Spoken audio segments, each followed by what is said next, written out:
That's right. Actually,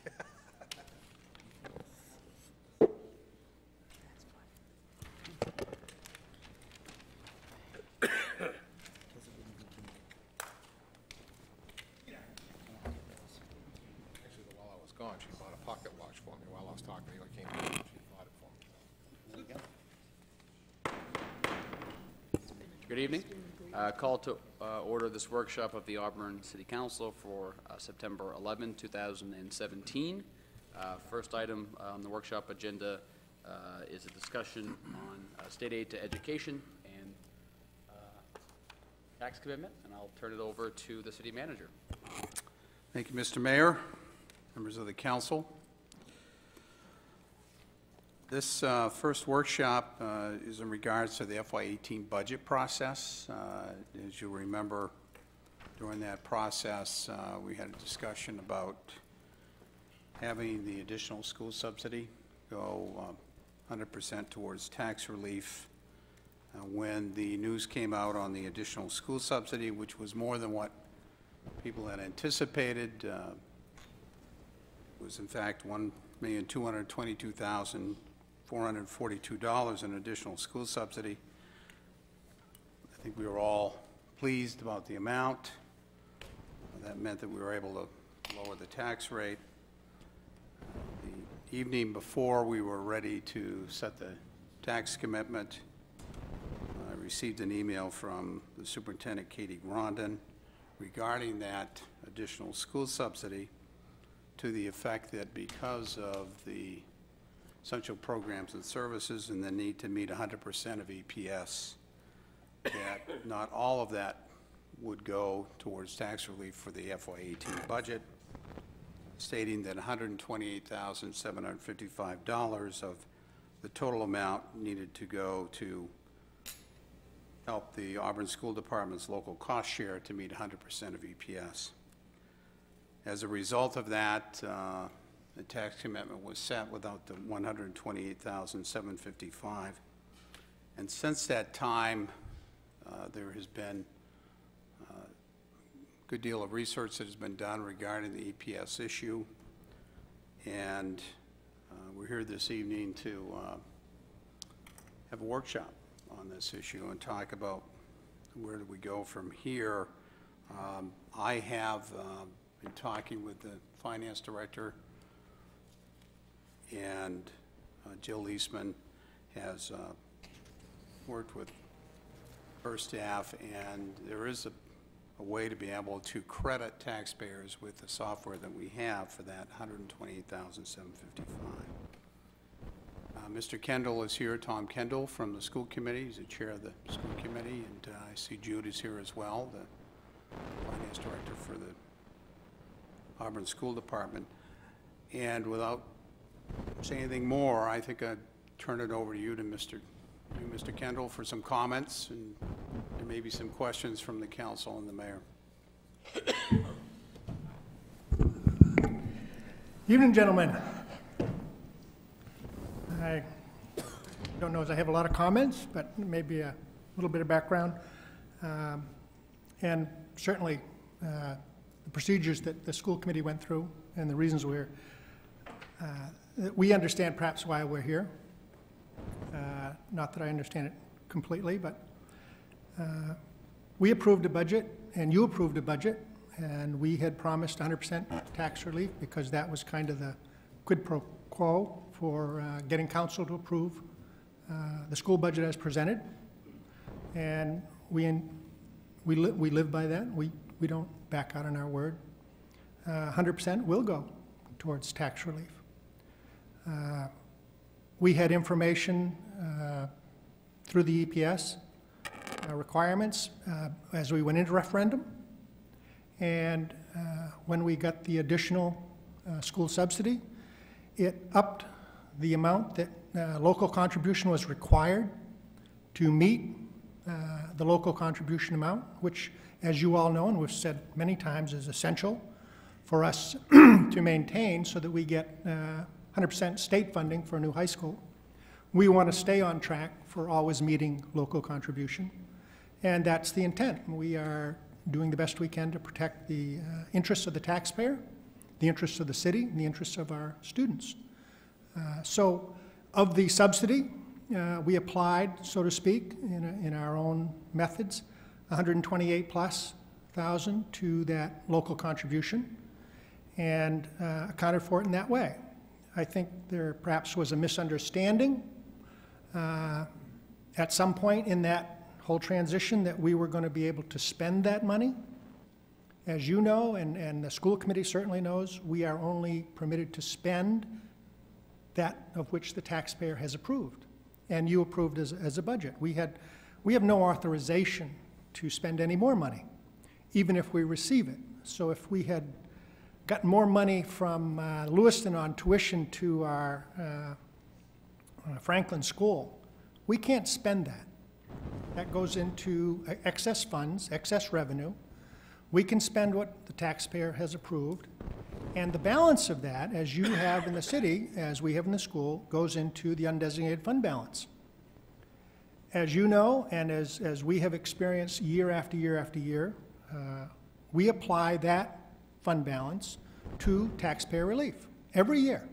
It's been to the tune of $850,000 to $900,000 each year for the last 8 years anyway, so that we have to meet that currently annually, because if we don't, we're going to ask you and the taxpayers to make up that difference each year.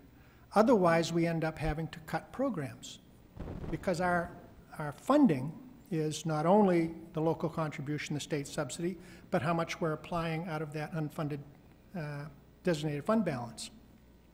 If we apply $850,000 to $900,000 and we don't have that next year, then in order to maintain programs, we have to come to the council and the citizens in order to up the amount of school local contribution to meet that. Otherwise, we end up having to cut programs. And that's not something we believe either the city council or the citizens of Auburn are interested in doing. So certainly from a school perspective, we feel that we did what was honorable and appropriate for the taxpayers of Auburn. We are taking that excess $128,000 that was needed to meet the local contribution and applying that where it will end up. You don't apply it anyway, but it'll end up in the undesignated fund balance, of which we will use that in the next budget process to reduce taxes for the citizens. So yes, we promised 100% tax relief, and we are giving 100% tax relief. So I'm open to questions. I want to clarify something. Mr. Kendall related as if the $128,000 is in the hands of the school department.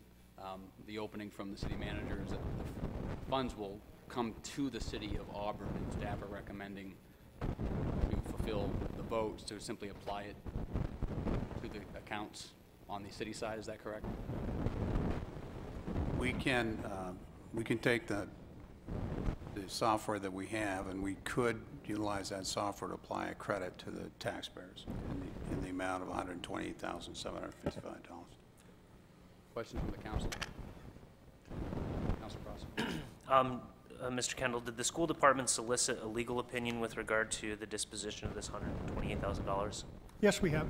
And that was from Drummond and Woodson, William Stockmeyer, and that opinion's been shared with the council? That is correct. I've reviewed that opinion, and the school department's attorney, Bill Stockmeyer, concluded that the additional $128,000 in state education funding not used for tax relief in fiscal year 2017-2018 remains education funding subject to the laws that govern that, and that the opinion of the school department's council is that the funds must be placed in the school department's undesignated balance and not in the city's general fund. Is that an accurate reflection of the opinion of the school department's council at this time? Yeah, absolutely, and that's also the state's position, because the state stated that those funds must be expended for educational purposes. They cannot be expended for any other reason. That subsidy is an educational subsidy.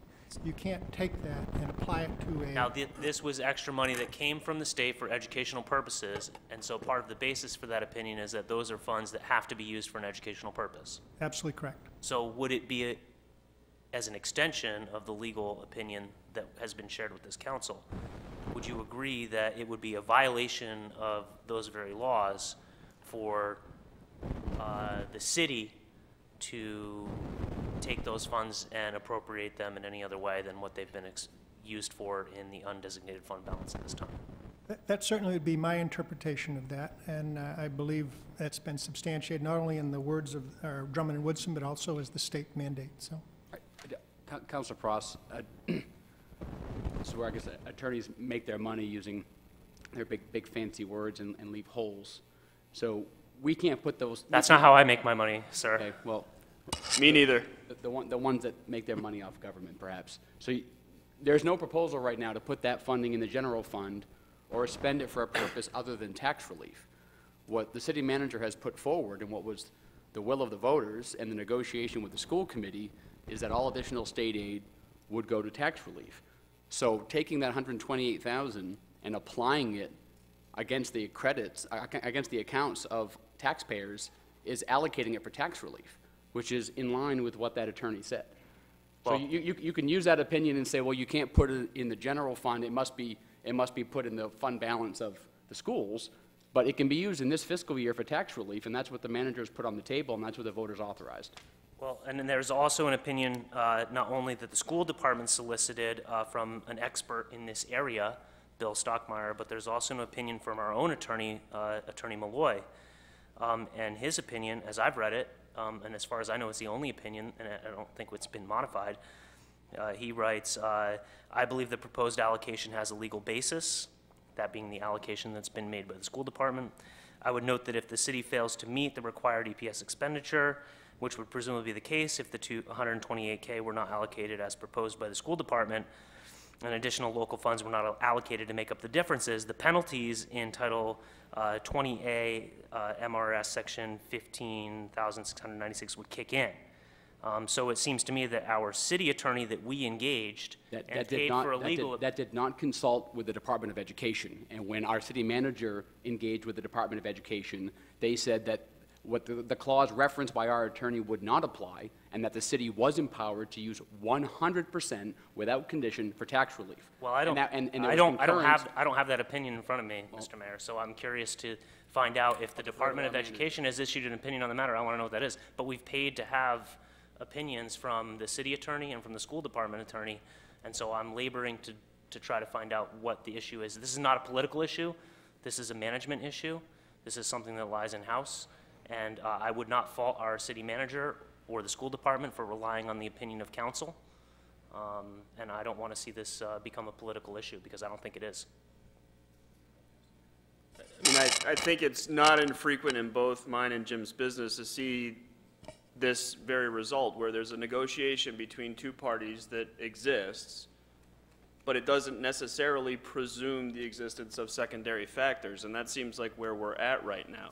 And the secondary factors are problematic because there isn't a cut and dry solution legally to the questions that have been presented. We have 3 different memoranda from 3 different attorneys for answering 3 different questions. And so there's some massive ambiguity here as to what the result of this case would be if litigated. And that's where I'm hesitant to see where we're going, because we have a disagreement. The city thinks it's our money. The school committee thinks it's their money. We're going to have to resolve that question one way or the other. It doesn't seem to me like it would be a very good road for us to hoe if we're involved in expensive litigation between the city and the city, because I see the school committee as part of the city and us as part of the city, and we need to be working together on something like that. So that brings me to the non-legal issue here. We've seen for years and years and years bad relationship between the city council and the school committee, and a lot of the time that's been our responsibility. I think on this one, I feel like there was a good faith negotiation, a good faith discussion as to what was going to happen with that money. We have ambiguities on the legal front. I don't think there's much ambiguity as to what we all thought was going to happen with this money, that there'd be tax relief this year. So I wonder, for the sake of good relations into the future, whether this might be something we can resolve this year without need for acrimony and without need for continued animosity between the school committee and the city council, and say, let's relieve the taxpayers in this year and put this issue to rest. Clarification, if I may. The question of 100% tax relief this year would put us under the required, state-required amount of local contribution. That jeopardizes the future of Auburn Public Schools. It digs a hole in which we would have to make up even a greater amount in the future years, again, if the council and the school committee believes we need to maintain programs. We are certainly trying to act in the best interest of Auburn and its taxpayers and its students, students always being in the forefront of our interest. So to have the city apply it this year, you don't need our permission by any means. I mean, you're fully capable of refunding money to the taxpayer. I would ask that some clarification, how much money is it to a given taxpayer? Certainly our demand on the city budget this year is substantially reduced from past years as a percentage. We're a frugal institution. We do extremely well with the monies that we have. They're certainly, in our opinion, not as much money as we would like to have in order to do and achieve the results that we would like to. But we do it at the bare minimum. We feel the EPS formula brings, and if you understand EPS, it's the base level. It's the very base level that the state says you should fund education at, and that's where we have been. If we did not ask the city council, and I believe every one of you have agreed that we need to meet 100% of the local contribution. I don't think that has ever been a question. If it is, that would be news to me. And my feeling is we're abiding by the understood feeling of the city council that we would meet 100% local contribution. And that's what we did. And the rest of it all went to tax relief, and the balance of it will also go to tax relief. There was no, although implied, there was no explicit that it would be tax relief this year. I think that was certainly understood and implied and perhaps related to you. But also related to you, I'm afraid, was the understanding that, gee, we kept the 128, we were going to be able to spend it. We are not able to spend it, just as you're not able to spend beyond your budget. I don't think I ever implied that you would be spending it. No, I think others. I understand what you'd be doing with others. it. My question, I think, again, this is very unique circumstances, right? We received an unanticipated $1.2 million. That is what affected the EPS. Is there some place within the apparatus of the procedure with the state that we can ask for a waiver with respect to that because it's an unanticipated thing for this year? You can ask for a waiver. You can apply for a waiver, and then it's up to the commissioner to either grant or not. Okay. Councilor Stone. I have two questions. I have two questions, Mr. Mayor. The first one would be directed to Chairman Kendall. I believe I saw a flyer that went out with students to parents, and I believe that there was a statement on that flyer that said that 100% of the funds that we would get from the state would be applied to tax relief. Is that correct? I believe that's correct, yes. Okay. Now I have a question for perhaps the mayor or the manager. There was some discussion with Commissioner Hassan, Department of Education, regarding this matter and regarding the question of EPS. That's correct. Could you let us, brief us as to what what the results of that discussion were? Yes, and I've shared this with Katie. Katie's aware of this, as I'm sure Tom and Judy are as well. After learning of the issue of EPS, after getting an opinion from the Maine Municipal Association, that the city should be able to provide 100% tax relief. I went up to the MMA, met with the attorney there from that attorney's office, called the Department of Education, talked to the commissioner and the deputy commissioner, Bob Hassan and Suzanne Bowden. Speaking with them, they both felt that 100% should be able to go towards tax relief. EPS, they weren't sure about. Suzanne called me back, told me that she felt, and the people within the department felt that the school department already met the EPS within their budget. I haven't had any further conversation with them since then, and that's the information I have to work with at this Thank you. point. I have no more questions. Councilor Titus? Thank you, Mr. Mayor. Thank you, Tom, for coming, very kind of difficult situation. But one thing I did want to say is I feel that one of the most important things here is the word that the taxpayer got. And I know that there's all kinds of different legalese and there's all kinds of different twists around and say, well, it's going to tax relief, but this year and next year. But the taxpayers, and the way I read it on your website, clearly said tax relief, and most people would presume that that means, okay, if you vote for our increase this year, we're going to make sure 100% of the state money goes to reduce your taxes. So that's what it was implied. Now, whether you can find a little finite difference that makes it, you know, yeah, it is going next year, but we won't see it till next year, I think people in their own minds are going to say, wait a minute, they took out $128,000, they didn't live up to their word. And that's the problem I have, not so much as whether there's legal opinion or not, but when I see the person on the street and the relationship between our departments, that 128 could cost us a lot down the road in voters deciding, okay, the next message that comes up and says, we got to do this because, they're going to say, oh, I don't even believe that. If they want an increase, they're not going to get it because they don't trust them.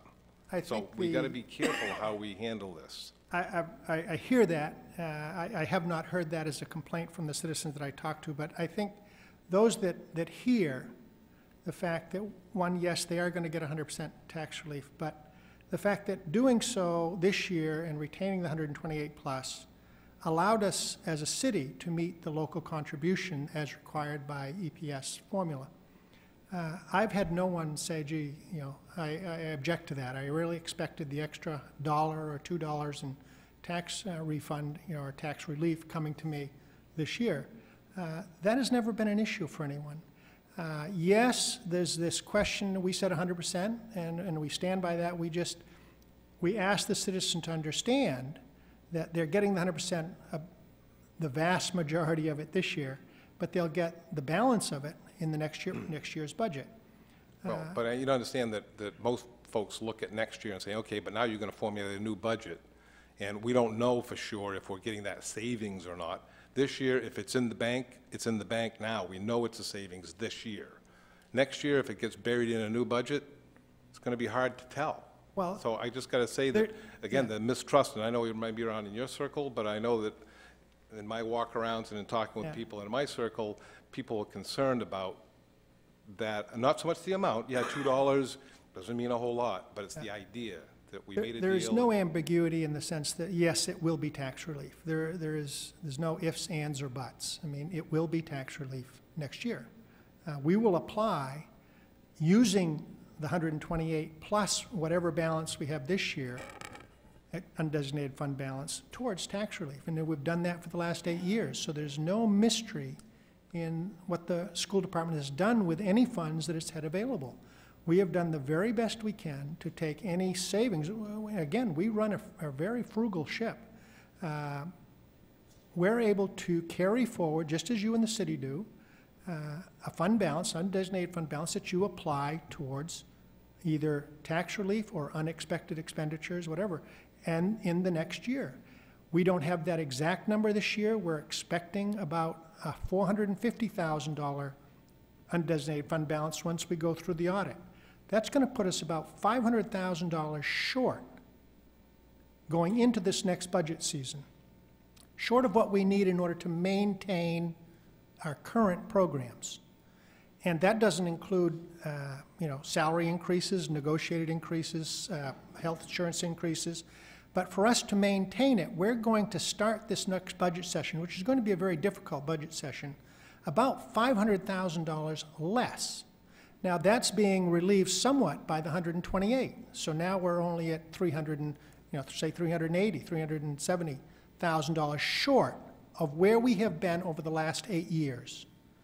And I believe the citizens understand that. And I think the council, as you have said many times, we need to meet local contribution. In all due respect, then I'll yield the floor. I'll be done, but Chairman Kendall, I think that you really have to look at, again, how people are going to perceive it. And I think that looking back hindsight, if you could have said, well, listen, I hope we have windfalls like this every year, because next time you're going to tell us, we're going to put it to tax relief, but if it exceeds this amount, we have to do X. And if that had been brought up before this vote, we're going to put 100% tax relief unless it goes over $1.1 million, you probably would have been a safe bet to put that in there, because nobody dreamed we'd have that much money. No, we did not. We wouldn't be talking here if that was the deal, because I think this council still would have voted for the budget, because 1.1 million, I mean, to most people, that was not even thought of as possible. But I'm just saying that we have to do what's right from a perception standpoint right now and deal with the fallout. And I would stand behind the city of doing that. And I respect your opinion and what you're trying to do. I just think that down the road, we need the 128 isn't going to have as big effect on you next year either. That's maybe $2 to the taxpayer next year, loss. This year, it may be a $2 gain. Yeah, it's going to be an impact on our budget by a large degree, by that 128. In terms of we won't have that to carry forward for tax relief. I think perception is everything, and we need to protect that, Tom. Thank you I agree, very and much. I have no problem. Mr. Mayor, thank you. So if I'm understanding this correctly, and please correct me if I'm wrong, it seems that you're making two separate arguments. One is that the city or the school department needs this funding to meet a certain legal threshold from the Department of Education, and then tacked onto that is an argument that, well, we really need this money because we really need it for our fund balance. So I guess I want to deal with the second part first, because Those are the same points, great, excuse me. Those are not two different points. They're the same point. See, I know that you're saying that, but I'm not seeing it as the same argument. And to the second part of that, I'm concerned that we're framing this conversation around the fund balance I understand why you're talking about it in a way that would indicate that fund balance is used for tax relief, but I don't think that it's used for tax relief in the way that the normal voter would consider it to be tax relief. Now, we have been using that fund balance to fund school programs that would otherwise, if the budget were the same, we would be taxing our citizens to meet that gap. But we're not using that for tax relief unless you consider the opportunity cost of not taxing these people. Now, it's not the same thing to a taxpayer. I mean, there are a lot of variables between those two roads. The budget could get cut, or the funds could be maintained through the fund balance, but there's nothing automatic about that, and I think it's disingenuous to say that it is. And we've been talking about this fund balance issue. I've been talking about this fund balance issue for a good chunk of this term. I think all of the programs we have in the school department are incredibly important, and I'm not arguing that we're not being good fiscal stewards of taxpayer money with the programs that we're implementing at the school department. But I don't buy this argument that this fund balance is a tax relief mechanism. We've been dipping into what I would consider to be that rainy day fund for years now, knowing that it was going to run out eventually.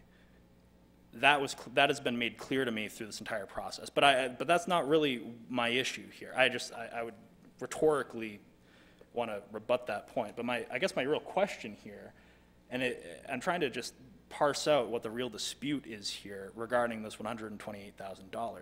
It seems to be that the school department is arguing that if this money is not put into the unallocated fund balance for the school department, we will incur some sort of financial penalty from the state of Maine. Is that correct?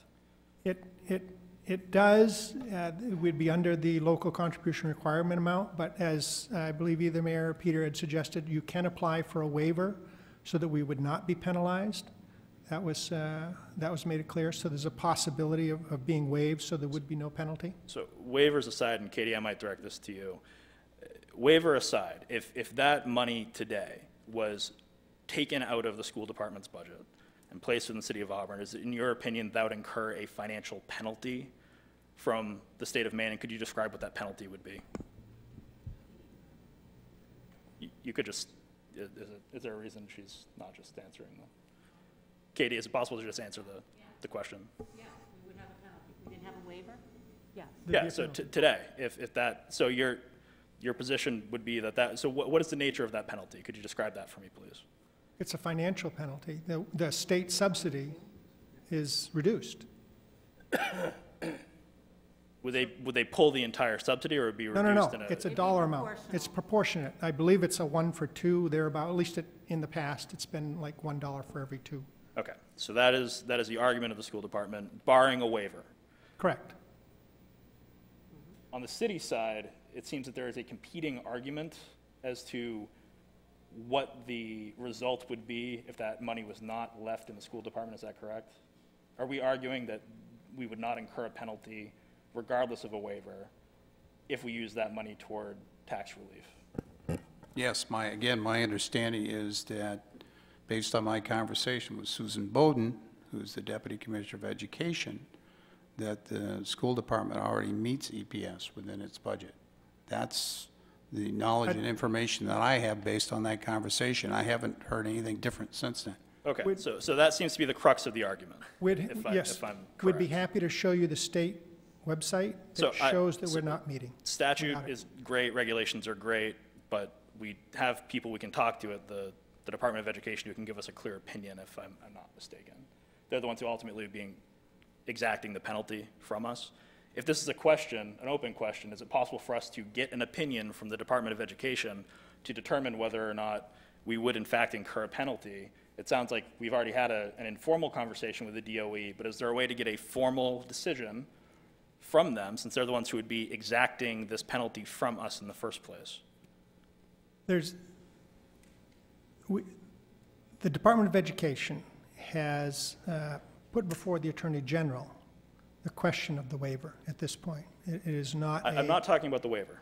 I'm talking about the funding rate. So this is not about a waiver. This is about Okay, whether or not we If you allocate eliminate the waiver possibility at this point, and we do not keep the 128, we would be penalized. I understand that is your argument. I'm saying the city of Auburn has apparently had a the city staff is not under that impression. There is a fundamental conflict about that interpretation within how the Department of Education would handle this issue. Is it not possible to get a direct answer from the DOE to answer that question and then move forward under the premise from the DOE, if we're just arguing about what their interpretation is? We have gotten that, and if you go to the state website, which we'd be happy to show you, it State shows. website's not a formal, that's not a formal opinion, Tom. We have a formal opinion from our own council that Right. says that state penalties will kick in if we don't allocate the 128. Is there any reason why we can't get a formal opinion from the DOE? We have a That formal is a opinion from form- our attorney. No, I think the issue is on the EPS. The conversation I had with Susan Bowden is that the Auburn School Department already met that EPS figure within its budget. I will clarify that. I'll call her, I'll ask her for something in writing so that we will have a formal opinion. So I guess my follow-up to that would be, if it becomes clear from a written opinion from DOE that we would not incur a penalty under EPS and the local contribution, if we use this funding this year for tax relief, would the school department commit to release those funds for tax relief? You're empowered. Would you dispute Yeah. the disbursement of funds for tax relief? I mean, so what, we have the money, we can do what we want with it, but if we don't. Is your question, would the school initiate any sort of legal action against us for I providing suppose tax that, relief? would the school department assent or agree to us dispersing those funds if it's clear from the Department of Education that we would not incur a penalty? I don't think that is an issue for the school department. We're powerless to say, anything about that. You are certainly empowered to use that money for tax relief this year. What I am suggesting to you is the impact that it has on the school budget for this next coming year, and the challenges that will face this council and the subsequent council and the citizens of Auburn of meeting our needs for the school department and meeting the local requirement for state funding, for educational funding. If you keep it and give it back this year, I don't know what your cost is for giving $2 back to an individual, but certainly you're incurring some cost in order to do that. They will get that tax relief in the next year budget. I'm not sure how to say, you know, guarantee that, but that is what happens with our undesignated fund balance, and it has for the history of it. So I think it's important to understand the decision that you make, whether or not, and you're totally empowered to do this. There's nothing we can do to prevent you from giving that money back. We're not in a position to argue with that, to say, gee, no, you can't do it. You certainly can do that. But the consequences of doing that will have an impact on next year's budget and what we're going to be able to carry forward on our undesignated fund balance, which will be tax relief. And I think that is interesting for the citizens of Auburn to understand. Last question. Mr. Mayor, Oh, Councilor Young. Yeah. see if I can explain this to people listening at home. What we're debating here partly is a budget that's been approved that meets EPS, but to meet EPS, they also have to have a reserved undesignated fund balance of a slush fund or reserve fund that they can't spend. And I fail to understand how that is meeting EPS. Is there anybody else that might be confused with that? David, perhaps I can clarify that. The retention of the 128 will roll into our undesignated fund balance as we do the accounting for this year.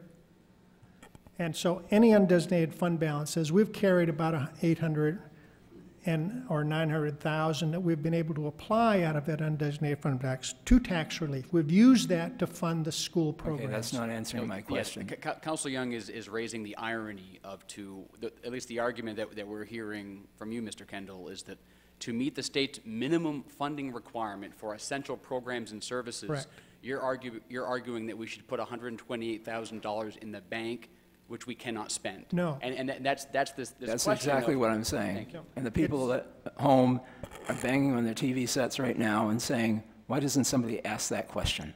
I've asked the question, so stop banging. It's the amount of the local contribution required by the state formula. Yes, but that's not in this year's budget. And I fail to see how that's going to make any child's education any better by having the school department shelter some fund in a rainy day fund that's there that they can't even spend. And the taxpayers can spend their $2, which we promised that we'd give it to them, or $3, or whatever the case may be.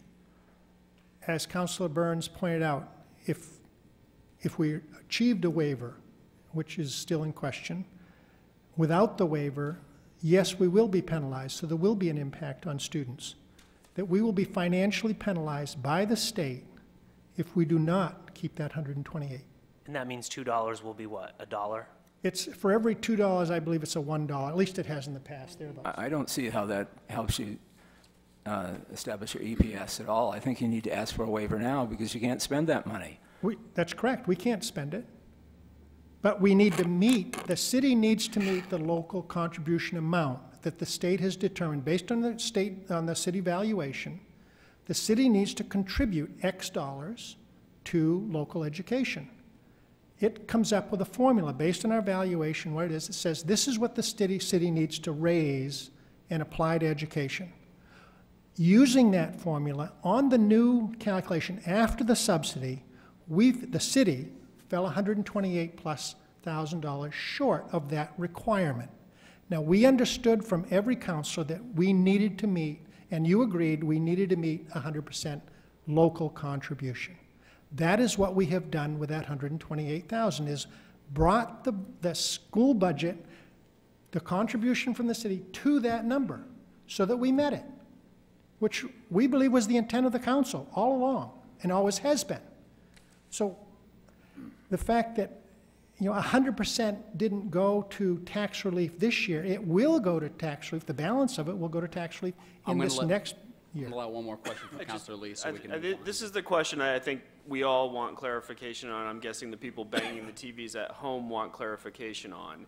In a world in which either through DOE's interpretation that regardless of the increase of the 1.2 million, we meet EPS, or the existence of a waiver, if either of those two circumstances happens, is there any reason why the $128,000 can't be used for tax relief this year?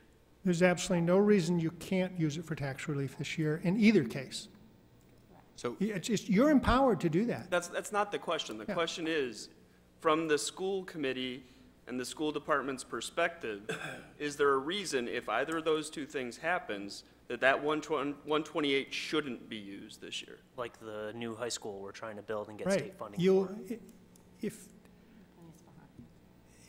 it reduces by the 128, the amount of money we're going to be able to carry into our budget next year. Which is a question that if you've got a waiver on EPS, and if you've got a DOE interpretation that we meet EPS, is not an EPS-related issue. No, it's a budget issue for us next year. Okay. Absolutely. Thank you. I'll let Councilor Walker make a comment. Thank you. Mr. Kendall, I think the whole thing comes back to the vote that we put out to the people.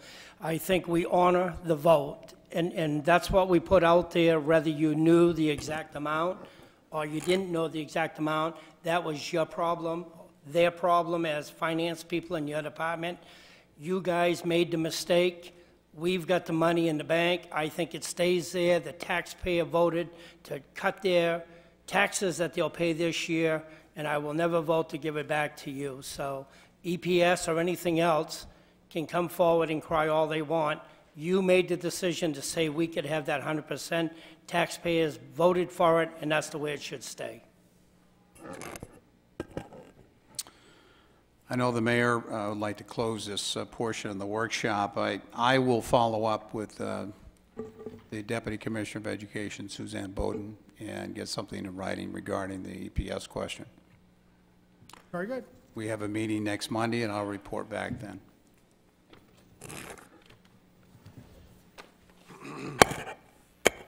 The next item, we have Eric Cousins stepping up to the plate for an update on the Barker Dam, Lower Barker Dam relicensing.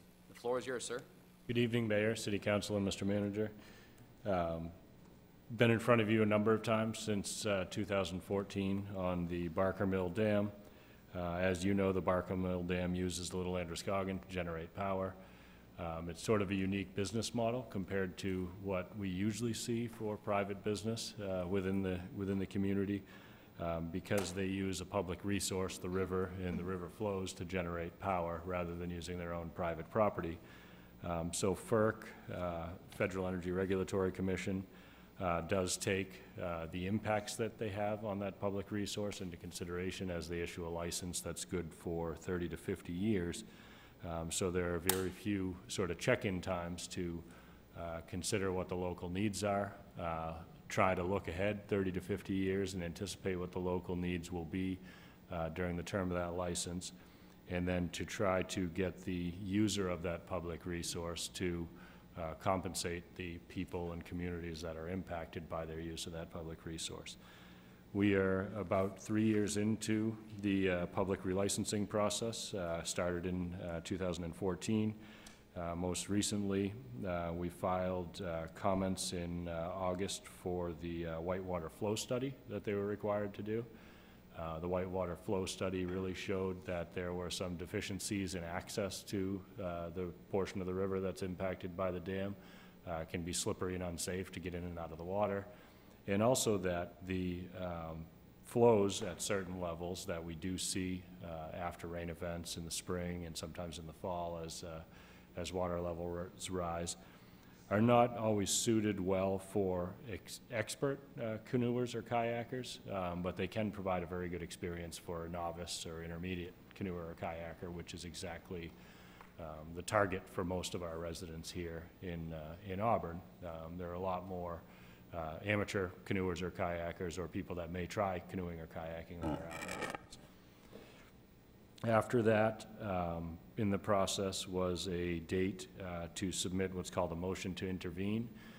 We had to decide at that point if we wanted to remain part of the licensing process going forward, and it's sort of our chance to say, yes, we have something to gain or lose through this licensing process as a community, and we want to represent the interests of the residents of Auburn going forward in the licensing process.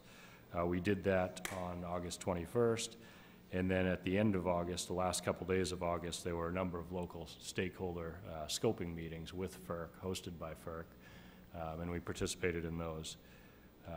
You can see in the summary update that we've tracked and participated in the process, quite a few check-in points along the way. And we're kind of at the point now where there's one final set of comments due at the end of this month for FERC to finalize their scoping documents, and then we'll have a clear understanding of what FERC believes the issues are in the relicensing, and then we'll be able to sort of work through FERC from that point if KEI and FERC are not addressing the concerns of the community. Our concerns so far have been substantially recreational and allowing people to access the river, having water flows that are useful for recreation. Hopefully you've had a chance to take a look at the comments that were submitted the last few times. I would definitely like to hear if there are any things within those comments that you think we've missed, any things that you don't necessarily agree with within those comments. And tonight, hopefully get some specific feedback. This was a very specific question asked by FERC of the people in the room at the scoping meeting is, how do the stakeholders in this relicensing process feel about potentially a decommissioning of that dam? So far in the process, we've kind of stepped back and looked at what we're asking for in the licensing process is probably not a financial deal breaker for whether or not it makes sense to operate that facility. But this being the first upstream fish passage barrier in the Androscoggin watershed and into the Little Androscoggin watershed from the Atlantic Ocean, licensing processes from here down to the tidal water have required fish passage of the other facilities. There's a good chance that that trend will continue and that it'll be seen as important to have upstream fish passage. And a small dam like this that doesn't make a lot of money, even seems to lose a little bit of money on average every year, may not be able to afford that if it's required. So kind of like to get a sense of, do we want to still just take the position that we're sort of indifferent to that and let the financial pieces be figured out by what's required by the other agencies, or are we open to that, or are we even supportive of exploring that as a possibility? That would open up about double the natural river flow segment that exists today and eliminate sort of the barrier that is the dam that sort of segments the river. Again, I don't think that our requests are really going to make much difference in the outcome of that, but it'd be good to get a sense of that from the council. Thank you, Eric. I want to first say you and I have had a chance to interact on FERC-related issues since, I think, 2006, when we started with the rec work on the deer rips in Gulf Island, and you've done a phenomenal job in this process representing the city. You represented us very well during the scoping meeting, so I want to thank you for your professionalism and attention. I know you're an outdoorsman as well, so I'm sure that helps because you see the real potential here, but I just want to thank you for how you're representing us. And I was at the scoping meeting, so I want to make one brief additional comment as I've thought about it. I was not expecting American Whitewater to stand up and encourage FERC to look at everything up to and including decommissioning as part of meeting the public benefit. I still believe we have challenges because we're not looking at the upper and lower Barker together, given the size facilities and the shared barrier that they create to recreation and fish passage. But certainly as mayor, I would support the city being on record that we would like to see a full assessment of all options. I don't think that says that we would be advocating for dam removal, but I think we have very specific long-term economic interests for this community, and we ought to look at the full scope of how those might be advanced up to and including decommissioning of that facility. And what I've seen from KEI and their indifference to recreation from the time they acquired the Lower Barker when I was at the Land Trust to today, I'm not sure we need to worry about kowtowing to protecting their nominal financial interest there. So I don't know whether the council may want to learn more about what that would mean in the scoping for us to say we think FERC ought to look at it, but the more I thought about it from that night, I think it's something that's worth saying that we would be willing to see the full scope of options assessed. And with that, I'll open the floor to other councilors' thoughts or questions. Councilor Frost? I kind of want to echo a little bit of what the mayor said, and that I appreciate your efforts on behalf of the city. I really appreciate that the city has spent a lot of resources on this issue in terms of staff time. I think it is important to the place-based economic development efforts that we've really focused on over the last decade. There are a lot of nonprofit organizations that have stepped in, or several nonprofit organizations that have stepped in as interveners in that FERC process. And I know that this is an important issue for all of them as well.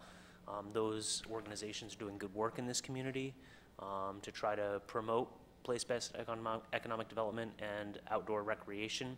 The Little Androscoggin River is not, it's not a sewer for upstream development. It's not necessarily up for grabs for whoever can make the most money by damming it up. There's a process for that, and so I really appreciate the city stepping in as an intervener in that licensing process. That being said, I don't know so much that the city is going to have a lot of influence over the outcome of whether or not the dam stays opened or not. I think that'll probably end up being a private economic decision of the owners, KEI, and that'll be up to them. But I think that it's appropriate for the city to continue to reach out to KEI as a potential partner in this community. And I know that those efforts have been made in the past, correcting issues that were related to the maintenance of the dam that resulted in some unintended consequences that the city had to deal with regard to overflow water on the Barker Mill Trail that was putting some seniors in jeopardy of potential slip and fall incidents. So I think that we can continue to work with KEI if they want to continue to operate the dam, and I'm not hearing anything to suggest that that's not a possibility. On the other hand, if they were willing to close the dam and they wanted to turn it over to the city, something of that nature, you know, I think I would be in support of that if that came about at some point through this licensing process. Again, I think it's going to be an economic decision by the dam owner, and depending on the licensing requirements. But I think that it's a win for the city that we're intervening as an interested party on behalf of the public, and I appreciate the efforts that the city's made in that regard. Thank you, Mr. Mayor. Thank you again, Eric. This has been a subject that I first introduced a couple of years ago when I first got onto council. And I must say that I'm still a little bit confused about end goals and what we want to accomplish. I know that we obviously want to negotiate and do the best we can because we had this one opportunity in 30 or 50 years. But I guess I'm not completely clear what we want to accomplish. Now, I know we've got a big project in the New Auburn area and the river, as far as the aesthetics of it's concerned, is part of that.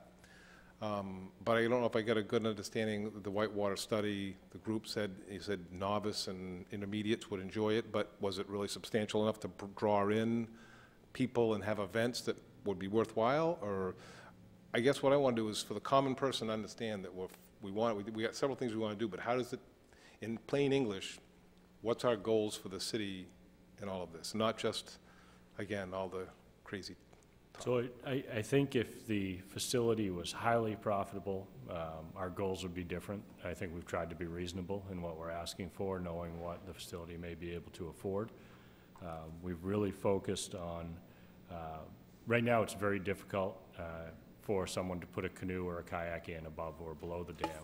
And if you want to paddle that river, you have to take out above the dam and put back in below the dam and portage around it. We're looking for improved access, so it's easy for someone to carry a canoe or kayak in and out of the water, above and below the dam. There are certain times of the year when the water flows are good for experts. There are certain times the water flows are good for fishing, and there are certain times the water flows may be good for novice canoers or kayakers. But you really can't tell that without going to the facility and looking at the water levels. So another thing that we're asking for is some kind of real-time flow gauge information that we could look on either KEI's website or link it back to the city's recreation website. And we could tell that, okay, last time I was there, the flows were 600 cubic feet per second, and we had a really good day of paddling. It looks like they're starting to rise tonight, and we had a little more rain, and tomorrow could be similar flows. So maybe we should plan to go to the Little Androscoggin for the day. Some way to know how to anticipate what conditions will be, and plan recreational trips there. That would be part of it. We're also looking for, in the comments, asking KEI that if there was water available above the dam at certain times that could supplement the flows below the dam instead of generating, would FERC require them to do that for a special event or a few special events during the summer months? I guess what I'm trying to say, though, is, and that's very interesting information, but I guess Auburn's goal, is it a recreational destination? Or is it simply the aesthetics of the river to go along with the New Auburn plan? Or I just want to have some idea, because most folks are not going to go through these pages and pages of Right. stuff. We want to know what the end game is. Because I know there's going to be money. money, eventually maybe money we're going to have to expend here It may- to support this. It may be helpful to describe where this point in the process, so there was a draft license, we filed some information. Now the federal government, FERC, has come in, and they're scoping their environmental assessment. So they're going to look at the impacts of the project vis-a-vis what's happened in the past and what the next 30 to 50-year window when out will look like. Part of that is what the plans are within a community, part of it is restoration of fisheries. So the comment point that we're in right now is how broad might we want to be on the record encouraging FERC's scope to be?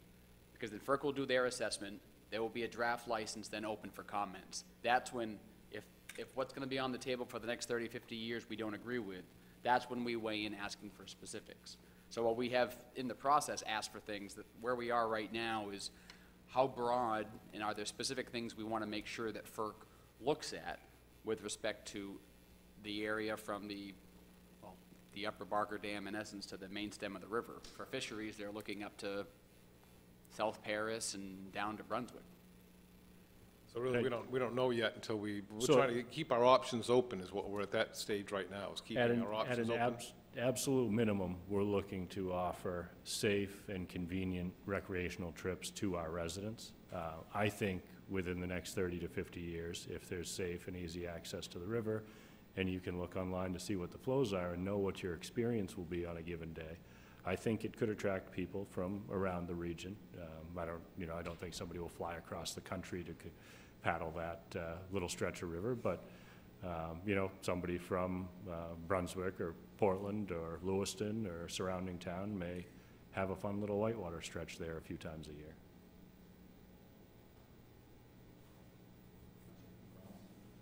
I just think that, having some sort of give back from the license process to the community is really important.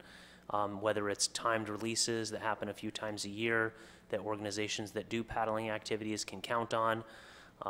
Whether it's, we have to recognize that significant investment has taken place there on behalf of the public, whether it's the boat launch at Little Andy Park, whether it's Little Andy Park in and of itself that the city's invested in, or whether it's the hundreds of thousands of dollars that we've expended and received matching funds for the redevelopment of that entire area of the city. We need this licensing process to yield results that complement those investments by the public, the uses that are existing by the public, but also can look out over the next 30, 40 years of what we're, of expanding upon those efforts and investments. A couple of comments. I did a walking tour of the Barker Hill Dam last week, I think it was, or 2 weeks ago, with Steve Martelli, and I was impressed with the area. I think there is an opportunity there. I think Eric's right. Probably people aren't going to be flying from very far away to come canoe there or kayak, but I think that it's a nice area to be able to come to in the middle of the city. And Eric has been looking at the idea. We've had some discussions with having a broader discussion and bringing some stakeholders in. Eric, is it possible that we can do that before the end of this month, do you think? Before the comments, maybe the Conservation Commission or some of those groups, as well as other fisheries agencies and other federal and state agencies that are involved. Yes. Yeah, I think to bring them to a council meeting or to a separate discussion, I think it's possible. Would the council and the mayor be interested in something like that? I think I'd rather see a meeting of the stakeholders to help guide Eric on some of these things. I think that a lot of the people that will be there at that meeting are going to represent the interests of the community and the interests that we're promoting through our intervention. So I wouldn't mind that happening outside of council, but if it was a workshop, I wouldn't object to that either. Yeah, I would say, well, we can look at dates that there isn't a council meeting, so it can be a meeting of just that, and if it doesn't work on a Monday, I would agree with Councilor Cross. My only suggestion, and I don't think they would have an issue agreeing, some of the stakeholders are professionally staffed. This is what they do all the time. The folks from American Whitewater, Bob and Kevin Mendick from the Park Service, that perhaps we could ask if they would maybe co-lead such a meeting where they could help some of the stakeholders understand the mechanics, and maybe to get at Councilor Titus's question of what exactly are we looking to get and how and why are we able to get that. And they may be able to give some comparable community experiences. I think sort of a mini professional development session for our volunteer partners would go a long way. Okay, we can look at coordinating something like that. So the Conservation Commission has also been engaging with this issue. At their, 2 meetings ago, they gave us some feedback on this. What was the nature of that feedback, if you don't mind asking? They are supposed to be putting together sort of a written summary, but they were supportive of better recreational opportunities in that stretch of the river. They had been aware of the discussion and comments at other steps along the way. And the other part of what I was looking for input on tonight that they seemed very interested in was the potential for removing the defunct dam, Littlefield Dam up by Martindale and off the end of Littlefield Road. But they seem supportive of the direction we're moving in, both for environmental reasons as well as recreational opportunities. Okay. I guess I would just encourage us to keep the Conservation Commission looped in if we're engaging on this, since they've been, seems like regularly having discussions around the issue. So I just want to make sure that all of our organs of city government and all of our citizen groups who have been engaged in this have an opportunity to integrate their input in a single setting. We should have some written feedback from the chairperson of that committee for the council here soon. Would you like to stay for the next item? Well, yeah, and just from a strategy standpoint, there might be federal monies available for the removal of a dam that's not being used off of Martindale and Littlefield Road. One of the questions that we're being asked is the federal agency that provides those funds cannot manage the project and expend those funds directly, so they would look for some other nonprofit or municipal corporation to manage the project like that. And we could hire engineering staff to do that, manage it, but we would have to be the recipient of the funds.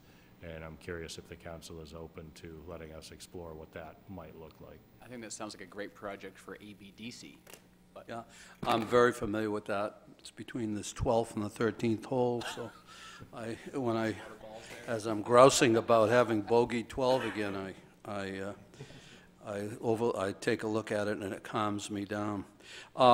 It's a beautiful spot, it really is, and it's breached in a big way. It's just basically 2 walls on the riverbank. So if we can get federal money to do that, I think we should jump at it, and it's a very, very nice spot. I just got really 2 questions on, just going back to I didn't have a chance to ask on the dams. Are we generally going in a positive direction, would be the first question. These are very simple questions. First one is, things going in a positive manner? We've gained some ground. KEI has offered to provide some of the things that we've asked for so far. They have not provided everything that I think would be reasonable for them to provide as part of a relicensing. But I think that's normal, that they don't just give you everything in an early stage of the negotiation, and I think we are generally in a positive place. A lot of other stakeholders have consistent requests through FERC, and I suspect that we'll get a lot of what we've been looking for through the licensing process. All right, and then the second one is more of a comment, but I think that we need to have some type of general idea as to what our financial exposure is. You know, I agree with Councilor Titus. You know, where is the end game on this thing?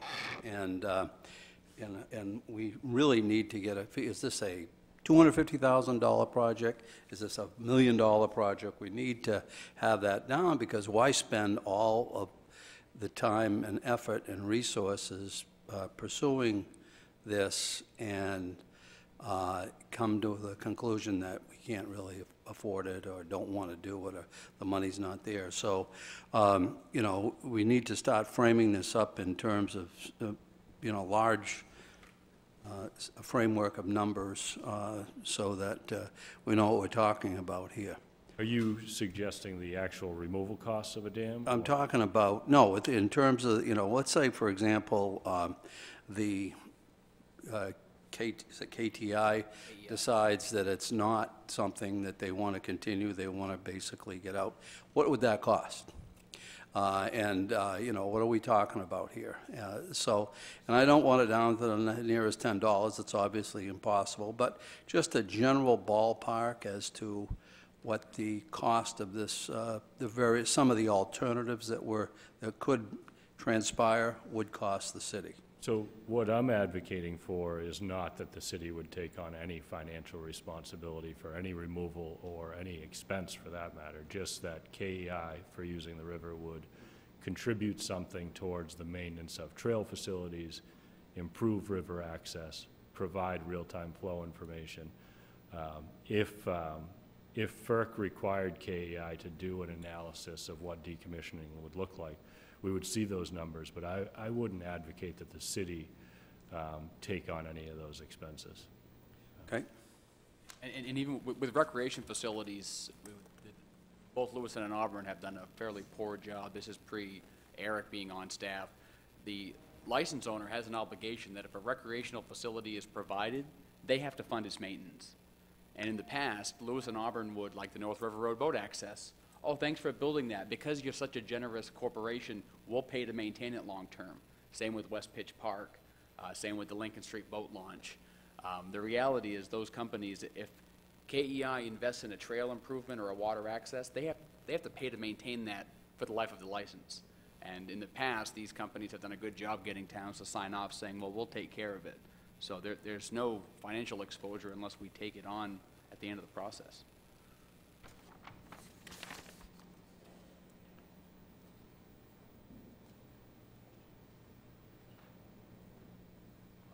On the Littlefield Dam, my suggestion, I don't know what the workshop schedule looks like for next week, but if you could draft a brief memo with background on the federal program, what you're recommending or suggesting, because it wasn't in the packet, and I'm concerned for us getting into a conversation about taking over a dam and taking on federal funds without any background to take a look at. It's early, but I will be getting more information about it. The fisheries agencies think that they could pull together some funds to pay for something like that.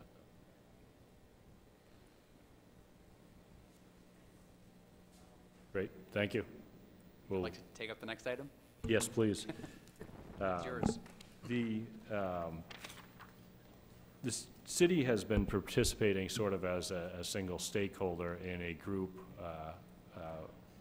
that's been meeting about providing museum in the streets or historical trail signage to highlight historic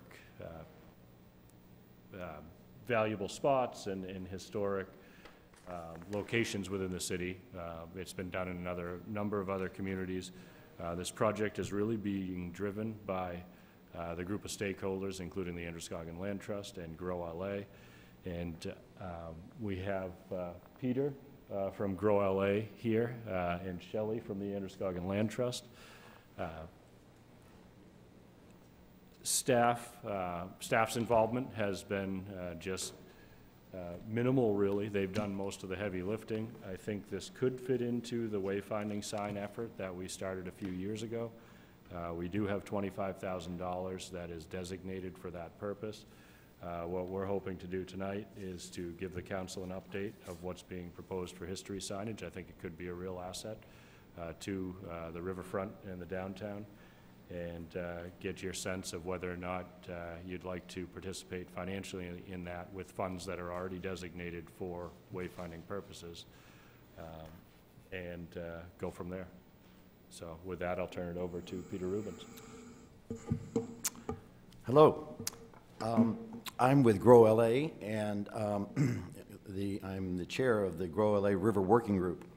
And our mission statement is to be a conduit for all stakeholders in Lewiston and Auburn for best use of the mighty Androscoggin River. We have 3 projects that we're working on right now.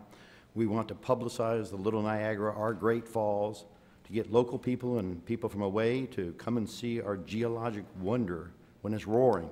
Newspaper or web page, possibly a web camera and lights when it's running, timed water releases for special occasions over the falls.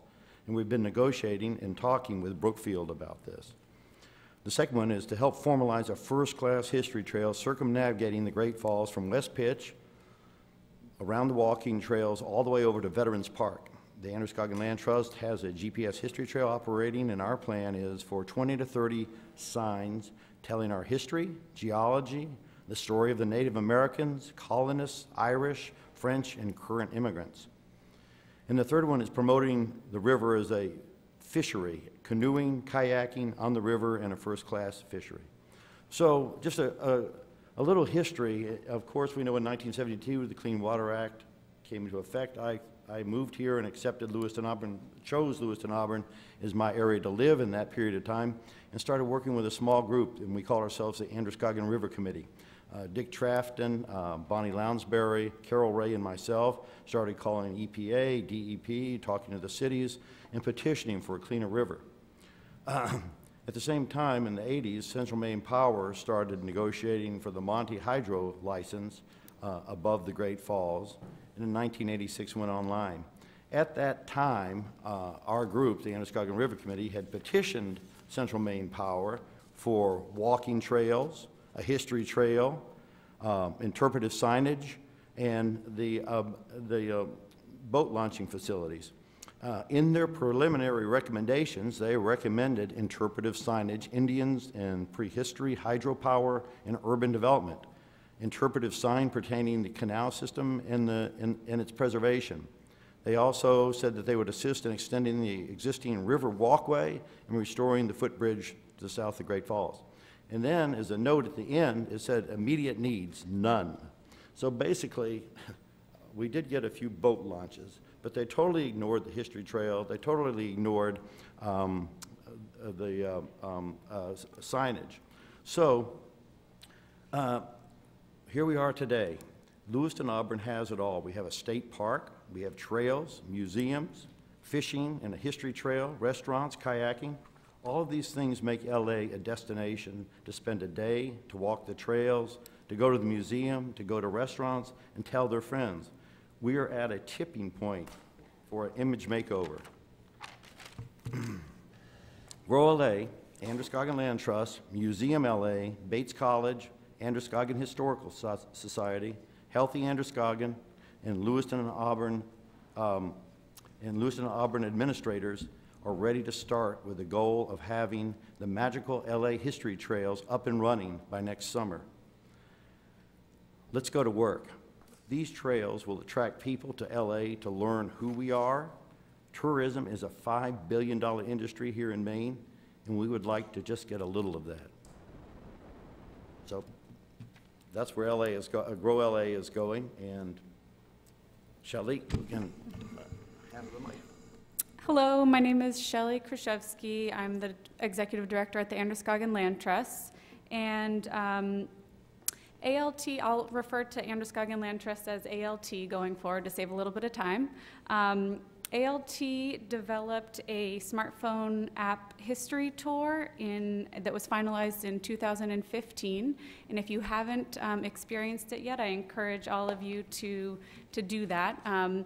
Basically, you can find the information in your packets, and you're also welcome, anyone is welcome to contact ALT to find out more information about how to access that smartphone tour.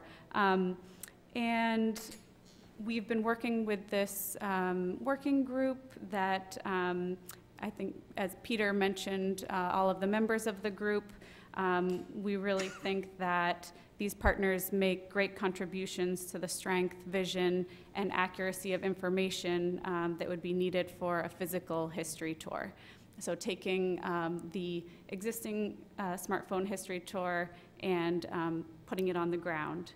So ALT supports this project for several reasons. We've worked as an organization for 28 years to provide access to the river for the entire community to enjoy, and we see this as a great vehicle toward that effort. And it would allow access to the historical information and the experience for people who don't have a smartphone. It further helps engage the community with the river and nearby natural resources. It helps to increase awareness about the importance of conservation in general. It encourages LA residents and visitors to take advantage of the amazing recreational and educational opportunities provided by the river. The current tour focuses on how people of the two cities have been intricately tied to the Androscoggin River, and how this relationship has shaped the communities, the land, and the river. And we think that the information that is gained on this tour will encourage informed and thoughtful decisions and thinking about the future uses of the river and other resources, weighing issues such as environmental sustainability, growth, and quality of life. We feel like it's a great opportunity for schools who can experience the app while sitting in their classroom, so it's something that they could pull up either ahead of time or when they return to their classroom. And this on-the-ground, physical signage would really complement that experience. We feel like telling the history of the river is a great way to highlight the incredible, remarkable recovery that has been made, so that people can really recognize the comeback and kind of challenge some old nagging perceptions. And we just feel like it would be a great attraction, enhancing the visibility and attractiveness of our community. ALT has been involved in the wayfinding project from the beginning, and we love the signage that has already been installed. So we are looking forward to, we like the idea of this continuing that project. And just to give you a little bit more information about why we are excited about the idea of working with Museum in the Streets in particular. If we go back up, these are some examples of existing Museum in the Streets signs. And as Eric mentioned, or maybe Peter mentioned, there are existing Museum in the Streets projects throughout the U.S., several in Maine, and they also exist in Europe. But basically, Museum in the Streets is an established, copyrighted, attractive kind of package that can really give us a system and a proven record for how we could get this project done. So I think now I'll turn things over to Eric and we can open things up for questions. Thank you. We ran over a little bit on the other items, so I know we only have a couple minutes left. We do have, these are examples of the signs here. We do have funding in place for the purpose of wayfinding signs. Unless there are specific objections, staff's recommending that we make this our next phase of the wayfinding project. Couple of questions/suggestions. The wayfinding, how people navigate vehicle to parking to on foot, this is not wayfinding as much as the interpretive side. So once you've got people on foot in certain locations, I don't believe we've fully implemented what we had hoped to do for the actual wayfinding. Do we have an estimate on what we would need to ensure that we have a full wayfinding system in place? And the reason I ask about a cost is we have $600,000 in the downtown TIF account right now. That money was captured specifically to implement a development plan which focused on wayfinding and interpretation. So while I know we've allocated $25,000 currently, if we're going to deploy signage, I'd rather us not nickel and dime ourselves, and that's not I think staff have been very prudent in what they recommend a little bit at a time, but if we're going to capture the resources, if we're not going to invest them based on a development plan, then we shouldn't capture them. So I'd just be curious if we have a sense of what's left for wayfinding if the funding were available. I can get that. We had gone out to bid initially in a project that we partnered with Lewiston on. It took a lot longer to get the deliverables that we had paid for than what we had hoped, and we'd probably have to go out to bid again. I would recommend that we go out to bid again and reprice the additional signs, so I don't have an exact. I'd like to see that on a fairly aggressive timeline, but I would not slow down this conversation. I just think that's important. I love this model. I think we need this model. My only caution is that we think about what's the full build-out. So what's sign pollution? And if we have some sense of what's the right number of signs, thinking about themes. So for example, I had the Lewiston and Auburn, both Bob McDonald and I, signed on to a network of Francophone and Francophile cities in North America. A group of us went to a conference in Quebec City to talk more about cultural tourism and product development. Museum LA is going to be applying to the city of Quebec for an intern that would come to Museum LA for a 3-month period to help improve the tourism products around French culture, French language, etc. in Lewiston, Auburn. The Franco Center's involved, obviously Museum LA, the city of Lewiston, and others. And when you start to think about, so that the river's been a major theme in discussion, but obviously the significant potential of partnerships with the province of Quebec and others to attract cultural tourism, how we think about layering the museum in the streets could allow us to have a river heritage theme. It could allow us to have a geology, Franco, immigrants, and the like. So I just ask us to be mindful that whoever's in the room thinks about opportunities to leverage other partners and perhaps some broader partnerships. But kudos to ALT and Grow LA for keeping a focus on this and for staff for bringing it forward. I think people need to understand our history without having to go to a lecture that they host at 2 Turner Street. I think I'm heading the same direction as the mayor. I don't want to see our other wayfinding signs become the opportunity cost of this project, but I do support this project. I'm wondering, the $25,000 doesn't presume that that's just for the signage that would be created here. It's also for the entire build-out of the program, including the online components of it. I understood the online part was finished. The online part's been completed by Okay. ALT. So this would complement the existing online history tour that's available for free. So what else is included in that $25,000? Well, I think it would update the existing online tour to cover any additional sites that are added to the network too.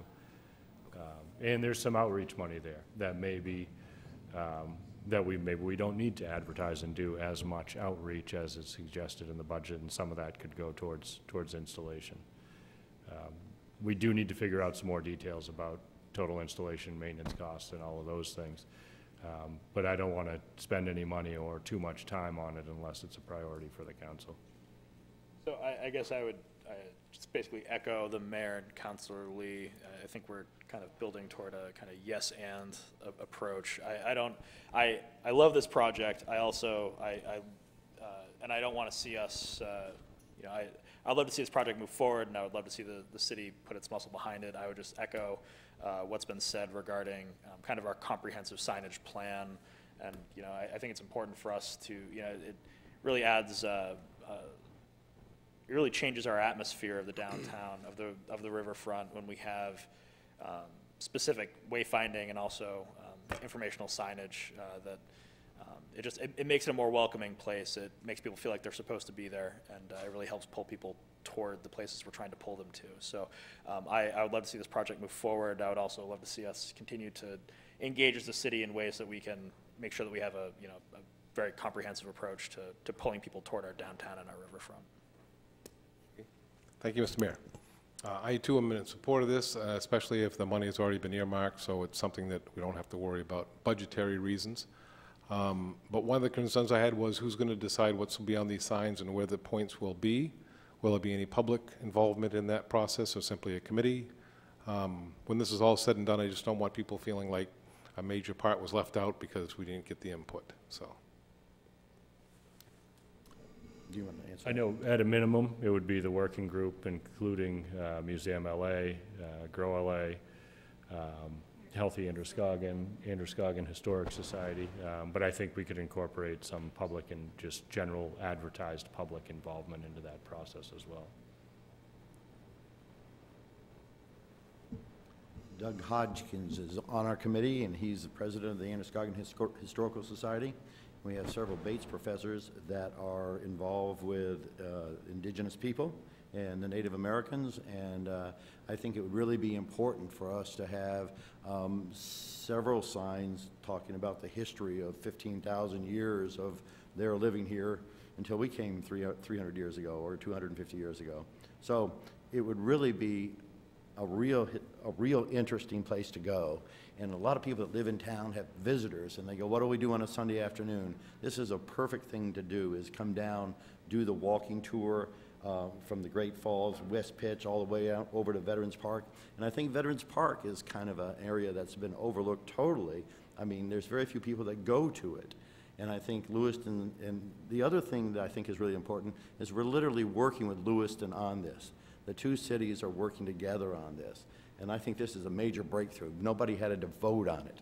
So, so I think that this is a great thing. I think it will draw people from away. It will draw people from Portland to come up and see us. And I think it's re-imaging us into some place, a desirable place. And this river has always had a bad rap. And it's much, much better than it was 50 years ago when I came here. And I'm really happy that the people that have worked on it all these years, we can look at the results and be proud of it. So. One last suggestion, and I go back to the Land Trust Greenway Plan, which gave birth to the wayfinding and signage funding from some private foundations that are also investing in our ag and natural resource study. Let's not forget that there are two rivers in Auburn, and that New Auburn and into Little Canada is a significant aspect of this community's history. So I know the Land Trust app, that was a pilot. It was phase 1, but I think if we're looking at making further investments, let's be mindful of the flood of the fire of 33, the flood of 36, things that happened in New Auburn between the Jewish community and the Franco community, and those linkages back to the neighborhood around the Franco Center. But I think there's an opportunity to reach out to the non-traditional neighborhoods that are also in the downtown, and maybe get some additional resident input that would have some value long-term, so. Yeah, one last comment, yep. One more comment. I really think this is a great idea, and I really hope that it is continually developed and enhanced as we, for example, maybe it's available in multiple languages. It might be now. But, yes.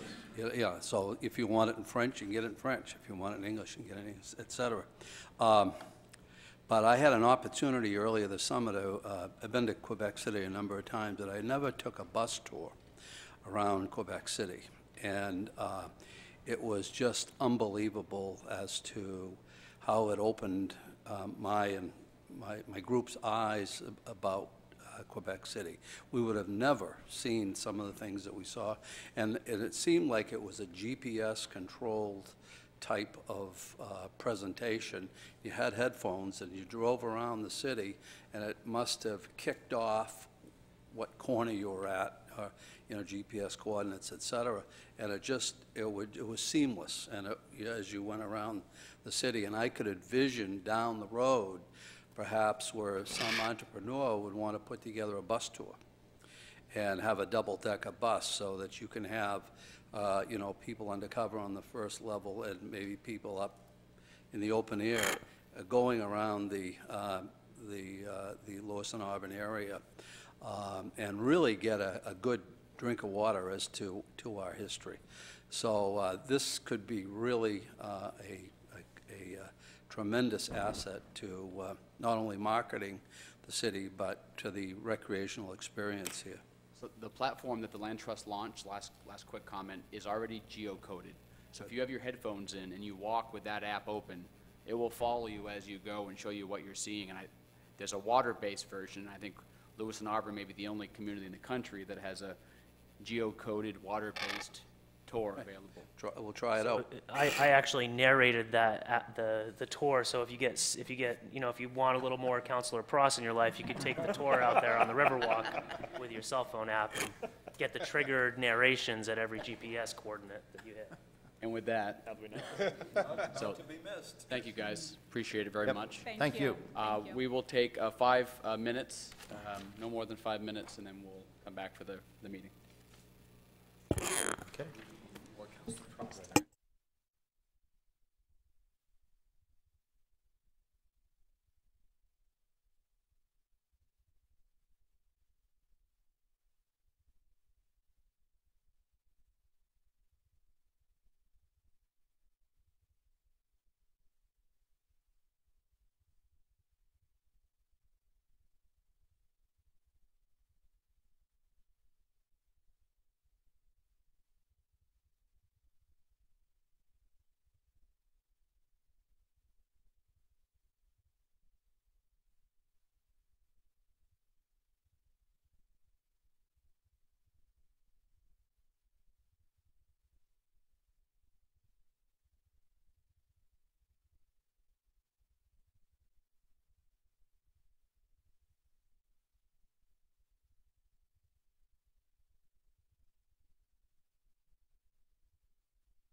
Good evening. Call to order this meeting of the Auburn City Council for September 11, 2017. If you'd all please join me in the Pledge of Allegiance. Allegiance to the flag of the United States of America and to the republic for which it stands, one nation, under God, indivisible, with liberty and justice for all. I would ask that you all please remain standing for a moment of silence in recognition of today's significance, and not only in our community, but across this country.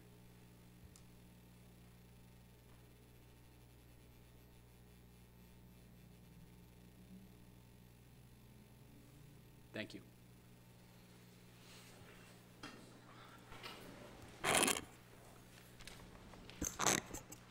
Council, we have a number of items on the consent calendar. I would entertain a motion. Mr. Mayor, I'd like to make a motion that we take an item out of the consent agenda and put it in the regular agenda. Which item would you like removed? That would be order number 81-0911-2017, approving the renewal of a auto graveyard permit for Don's No Preference Towing. Are you moving the rest of the consent item minus that one? Yes. Do I have a second? What's the motion? To remove all except that? No, the motion is to accept the entire consent calendar minus item 7. Second. Those in favor, show of hands. Those opposed, we will move the consent items and take that one up under new business. We have the minutes of August 21st. Would entertain a motion? Motion to accept the August 21st minutes. Second. Motion by Councilor Burns, second by Councilor Walker. Is there any discussion? Those in favor, show of hands. Those opposed, those abstaining, carries 6-1 with Councilor Pross abstaining. Minutes of August 31st. Entertain a motion. Move to accept the minutes from August 31st. Second. Motion from Councilor Pross, second from Councilor Walker. Is there any discussion? Those in favor, show of hands. Those opposed, those abstaining, carries 5-2 with Councilor Burns and Titus abstaining. There is a proclamation included in the packet for the Lakes and Mountains Area Walk to End Alzheimer's, which takes place on September 16th. That's in the packet. I will not read that fully into the record. Somebody wants to speak. Do you have? There's somebody here that was expecting to say a few words. Okay. Okay. Is there someone here representing that walk? All right. If you come and grab a seat here in front of the mic, just tell us your name and who you represent. And thank you for coming. Good evening. My name is Donna Manson, and I have been a volunteer for the Alzheimer's Association for the past 5 years. My husband was diagnosed with Alzheimer's in February of 2013 and passed away July 1st, 2014. When we received the diagnosis, we had no idea where to turn. Through research, we found the 800 number for the Alzheimer's Association, which connected us to the main chapter, and I don't know what we as a family would have done without that connection. I found out about the LA Walk when attending the summer concerts in Auburn in 2013 and immediately became involved as a volunteer. This will be my 5th year as a volunteer for the walks and have been on the walk committee for 4 years for the Lakes and Mountains Walk. I feel that it is so important to reach out to the people of Lewiston and Auburn to make them aware of resources that are available to them to diminish the stigma of Alzheimer's. I have also been involved with the local Greater Lewiston Auburn area early stage social engagement group to help people with the disease and their caregivers socially active for as long as possible, and I am currently a volunteer for the advocacy program. The Maine walks are a huge contribution to the ongoing research to find a cure for Alzheimer's. The LA Walk continues to grow each year in walkers, teams, and contributions.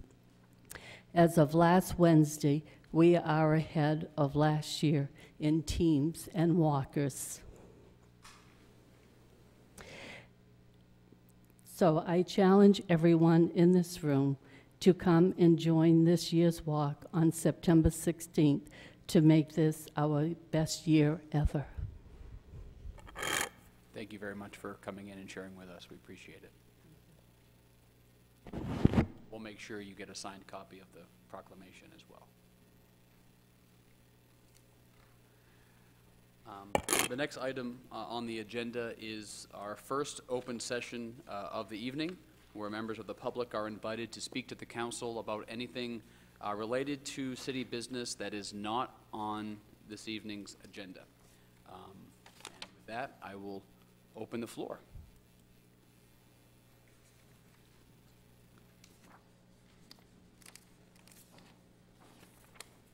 Please share your name and address. Thank you. My name is Dan Herrick, 470 Hatch Road. I'm here tonight to speak about something that's been a real troubling issue in this city for a long time. And I contacted Mike Chamings today about the issue. I believe the city manager is aware of the issue. I went out to dinner with some longtime friends. We go out once a year. And for the last 45 minutes to an hour of that dinner, there was nothing good said about the city of Auburn. We have a major issue with what's going on some of the properties in this city, and our planning and permitting is a real stopping point, and they pick and choose who they want to work with, who they don't want to work with. And this property was purchased in February of 2017, and it's a nonprofit organization, and they were basically stopped doing anything on this building, and they're living in one room. The reasoning for this is that the property has changed hands over the years many times, and the people that have been in this property had businesses. One was a doctor's office. I guess have never claimed a permit, and that has upset the city to no end, and certainly one person. The problem is that I'm told by more than one, and I've heard it more than one time in this city, that the city's hands are tied because of the union. The union can't discipline or recommend action because it's protected by the union in certain departments. Most all departments have unionized employees. I'm not a favorable union person, but we have them, we have to live by them, whatever there is. The reason I'm here is that these people that are protected by the union know they are, know that they can't be outright dismissed from their duties. They push their way through things. They make up their own rules as they go along. And they know that there's no disciplinary action against them afterwards. And they're hurting businesses today that want to come in and move into this city. This nonprofit refuses to ever do business with this city ever again. And they own, this is the second property they purchased with trouble, and they refuse to do it. Got a property at 963 Riverside Drive. These people are well-to-doers, and they'll never do business in this city again with these same reasons.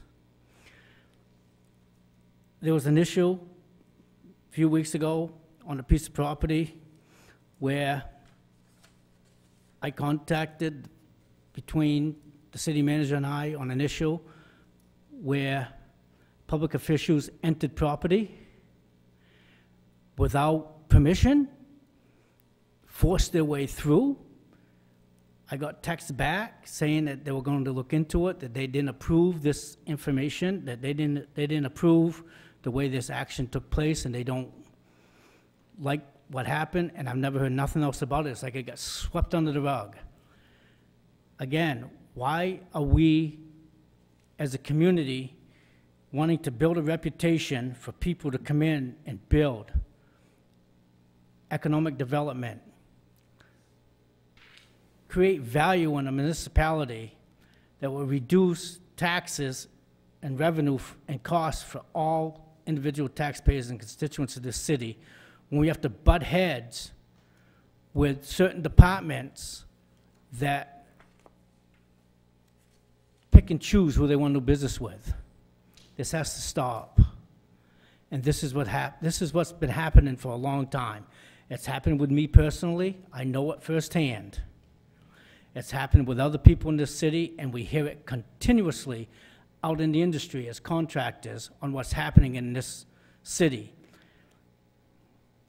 Just for instance, any of you people know what a pot filler is? In today's world, fancy is the best. You remodel your kitchen, the sinks aren't really deep enough to put a big kettle in, a big pot in. So they sell a pot filler that you can pick up, pull out, swing around, and fill your pot. Auburn is the only place that does not accept them because they don't have a drain underneath them. This is what we're dealing with in the community. So we install them, put a piece of foam, tape over them. After inspection, we knock them out, put on our pot fillers, and off we go. So we're not gaining anything. We're still doing that. But why is there a stopping point? Why is there always an issue with our planning and permitting department? And I had a long conversation today with the economic developer, Mike Jamans. And when I hung up, the biggest issue was that he knows these concerns are out there, and he's monitoring them, but the union's protecting them. Why? Who is out there in this world, in this municipality, protecting the consumer and the constituent that's paying taxes today, wanting to build, wanting to expand, and these unionized contracts are stopping us? Who's out there to protect us as citizens? Is it management? Is it department heads? Is it shop stewards? What's protecting me as a taxpaying constituent in this city when it comes to these unionized contracts, where we have in these contracts, we're protecting the individuals working in this city today? These unions are protecting them. Why?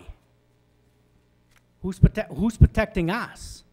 I'd like that answer someday. Who's protecting us as the citizens of this city against this bulliness? Because that's what it is. They're bullying us around, telling us what we can and what we cannot do in our world today that we strive and thrive and try to make a living doing, and we pay a high amount of taxes. I'm over $5,000 on my properties. Is it management? Do we all live in this town, pay taxes in this town, pay excise taxes in this town that are negotiating these contracts? It'd be interesting to know, because I don't believe they are, because evidently these things are slipping through the cracks, and we as constituents of this city don't have a chance. It needs to stop.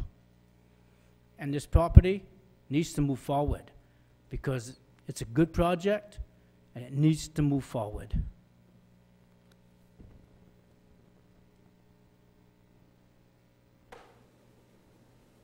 Else?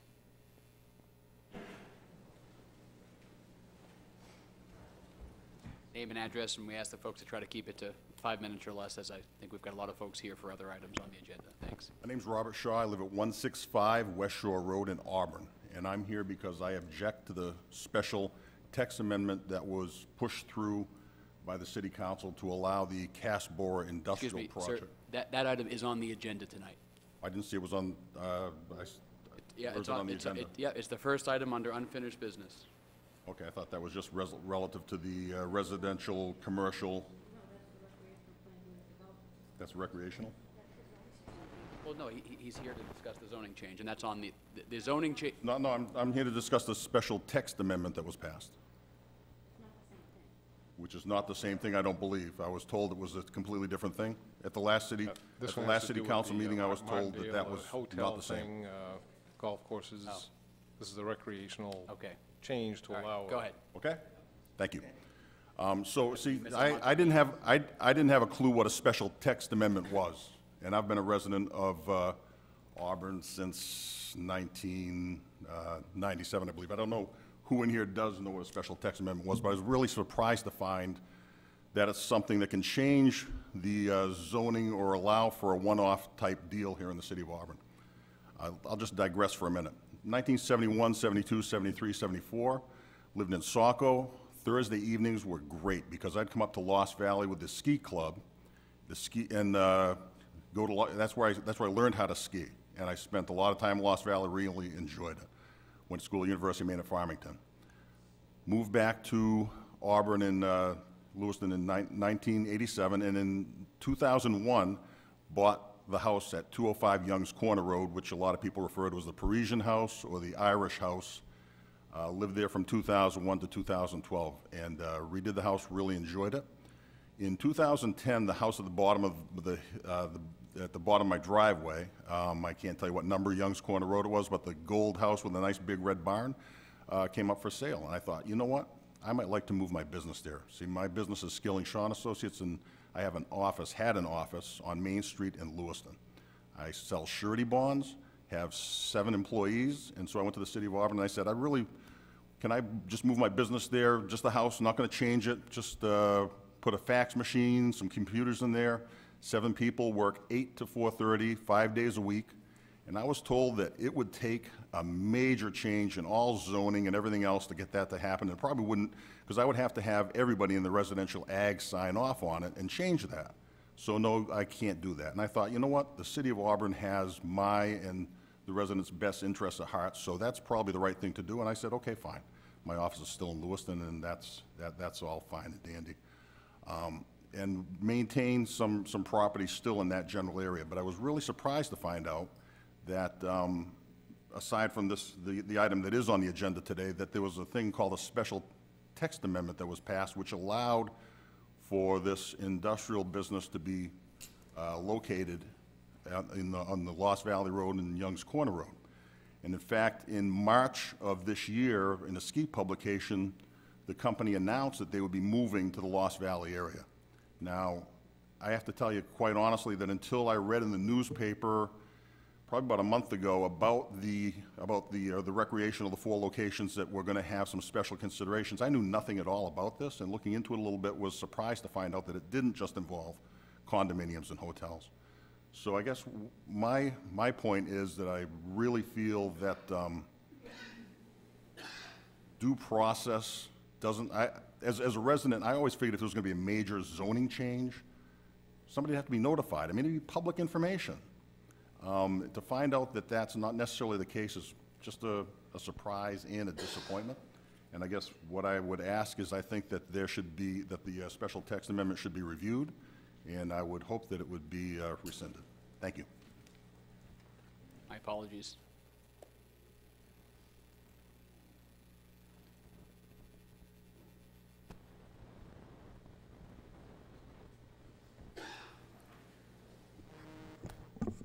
I'm Brad White. I live on Elm Street in Auburn, 14 Elm Street. And I'm here because I don't usually come to these things, but I got a concern. And my concern is, well, with the fire department for one thing. And they'll come in to do inspections on apartments, junkyards and stuff like that, on businesses to get their permits and stuff. And my experience wasn't good. I used to take care of an apartment, I still live there. But back a couple years ago, they came in and do an inspection. And we had, they walk through the hallways and do that thing. And we'd had some Renee stoves, furnaces hooked up in the apartments. And I had asked, they wanted to come up and look at mine. I said, sure. I lived on the 2nd floor. And I had asked that, the people down below had just had a baby, and, you know, I didn't want them to be disturbed, and I asked them, you know, just don't, you come up and look at mine. I said, you can look at the black iron pipe, you know, it goes up on the outside, you know, it was done right. It can't be fired up unless it's, you know, the gas company does it. And so they came up and looked at mine, but all three of the firemen that were there, or four, I can't remember how many, but and I'd asked them, don't disturb the people on the first floor. Yeah, okay. And so we went upstairs, but then one went downstairs, and the next thing I know, they're knocking on the door. And that pissed me off, because I'd asked them not to, and they told me they wouldn't, but yet they snuck down and they did that. And that bothered me.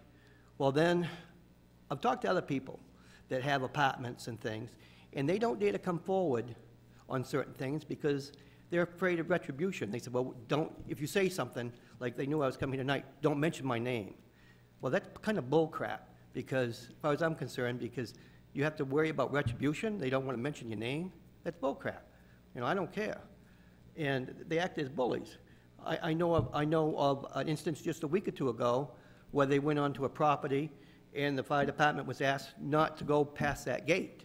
You know, they asked, you know, this is what you're here to inspect. You're not supposed to go past that gate. The gate was shut.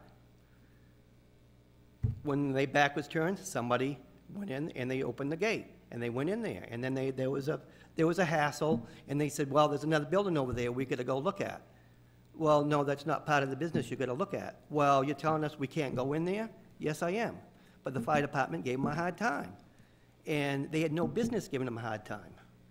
And they act as bullies, and I don't like bullies. And whether it's a bully in a bar, a bully at school, or whatever, it can be a bully. The worst type of bully is a bully that has power. And that really pisses me off. And the only way to do that is you have to confront him. And that's why I'm here tonight.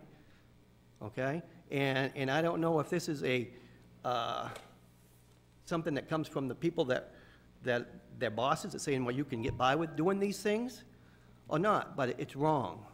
And they have to be held accountable. You know, this is this same fire department, which, I don't know what goes on, but I know of a couple years ago that they were doing, I don't know if they were doing an inspection or not, but up on Court Street, on Center Street in Auburn, there was a fire truck up there, and somehow they forgot to caulk the wheels, and the truck come down, and it just missed some propane tanks and stuff, and nothing was ever in the newspaper about that. It was kept very hush-hush. And if that would have been me or you or somebody that has a business, that would have been on the front page of the Lewiston Daily Sun. You know it would have been, okay? But for some reason, it wasn't. Now, these are the same people that don't know enough to caulk the tires of a fire truck, and they're coming into business, into my home or into the apartments and doing safety inspections. It's kind of goofy. So, but I don't know, and I don't know if it's the unions or not, but again, it goes discipline, whatever, but I don't like it. And they need to be held accountable. And again, I don't know if it comes from the top down, that attitude or not, but it needs to stop. It needs to stop. And you haven't seen my face here. You may see my face here a little bit more often, but when something comes up like that, and when people don't dare, and they say, well, we don't want to say anything because we don't want to get, we don't want to have, they fear retribution, and that sucks. And we shouldn't be living in a town or a city that people should be able to come forward and say what they want to say without fear of retribution. And that's all I got to say. So thank you for coming in Have tonight. a good night. Appreciate it.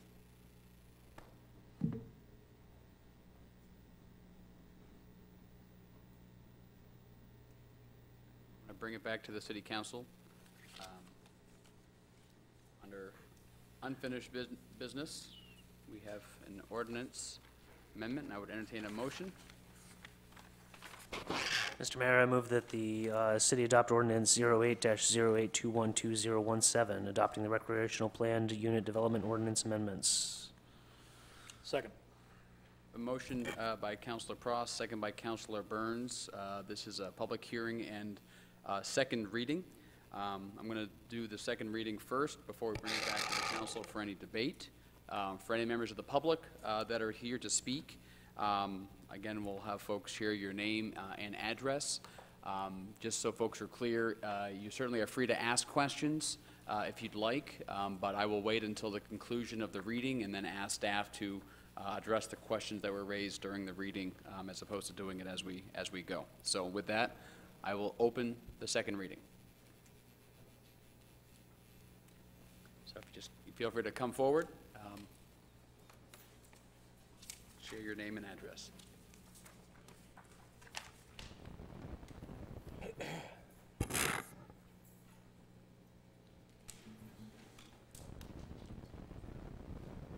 Good evening. Evening. My name is Rita Mae Morin, and I'm representing the Karen Farm on 150 Soapers Mill Road in Auburn. Excuse me, I'm not used to these city council meetings, so I'll just bear with me. We are opposed to this ordinance change to the protected agricultural lands. Many in this well-defined agricultural neighborhood are also opposed to this ordinance change as well. I have quite a list of people I was able to connect with in our neighborhood, about 9 different residences, and some of them may be here in the audience. Am I mistaken that an agricultural study for the AGRP zones was recently approved? Most of you probably know that that study was approved. And I'm just kind of wondering, like, why are you trying to change the zoning to the agricultural area before the study has even gotten off the ground? It just doesn't make any sense. It seems a little backhanded that these recreational areas want to build some sort of residential facility in these agriculturally protected lands. So for those of you in the audience that may not know, the city of Auburn has 20,000 acres of protected agricultural lands which prevent urban sprawl. Many of these lands are being in the Fox Ridge, Golf Club area, Prospect Hill neighborhoods. This is a very unique feature that many cities in Maine cannot say that they have. Recently, the city of Auburn approved the professional agricultural study for the 20,000 acres of Auburn's protected lands to see how the city could better support those communities and find out how property owners and producers in these agricultural areas would like to better utilize their lands. If this study has yet to get off the ground, I don't know why on earth any city officials would even allow a proposal to change agricultural zoning to even be considered on these lands without first reviewing the results and recommendations of the agricultural study itself. Can any of you see how this might look extremely underhanded, a little bit devious? I mean, the people in these agricultural neighborhoods can't even necessarily parcel off their own land to build a home for their families. What makes you think that people can come and build a hotel or condos? We didn't want the sludge plant, we didn't want the golf course, and we don't want the recreational condominiums in the middle of our neighborhoods. There's a reason why people live in these neighborhoods. Out of fairness for this community and respect for the process, I just ask that you allow for the agricultural study to happen before any of these proposed zoning changes are even considered. The results of the study should actually reflect the desires of the people in the community, and that should be what dictates the zoning change to our protected lands, not the deep pockets of investors. Thank you for your time.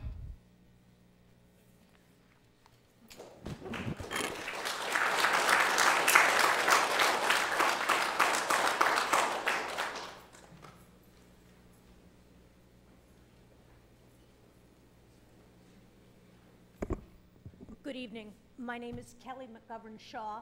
I live at 165 West Shore Road. I've been a resident of Auburn for 30 years, and I am here to voice my opposition to the proposed zoning change. You're looking at opening up commercial and residential development near major recreational businesses.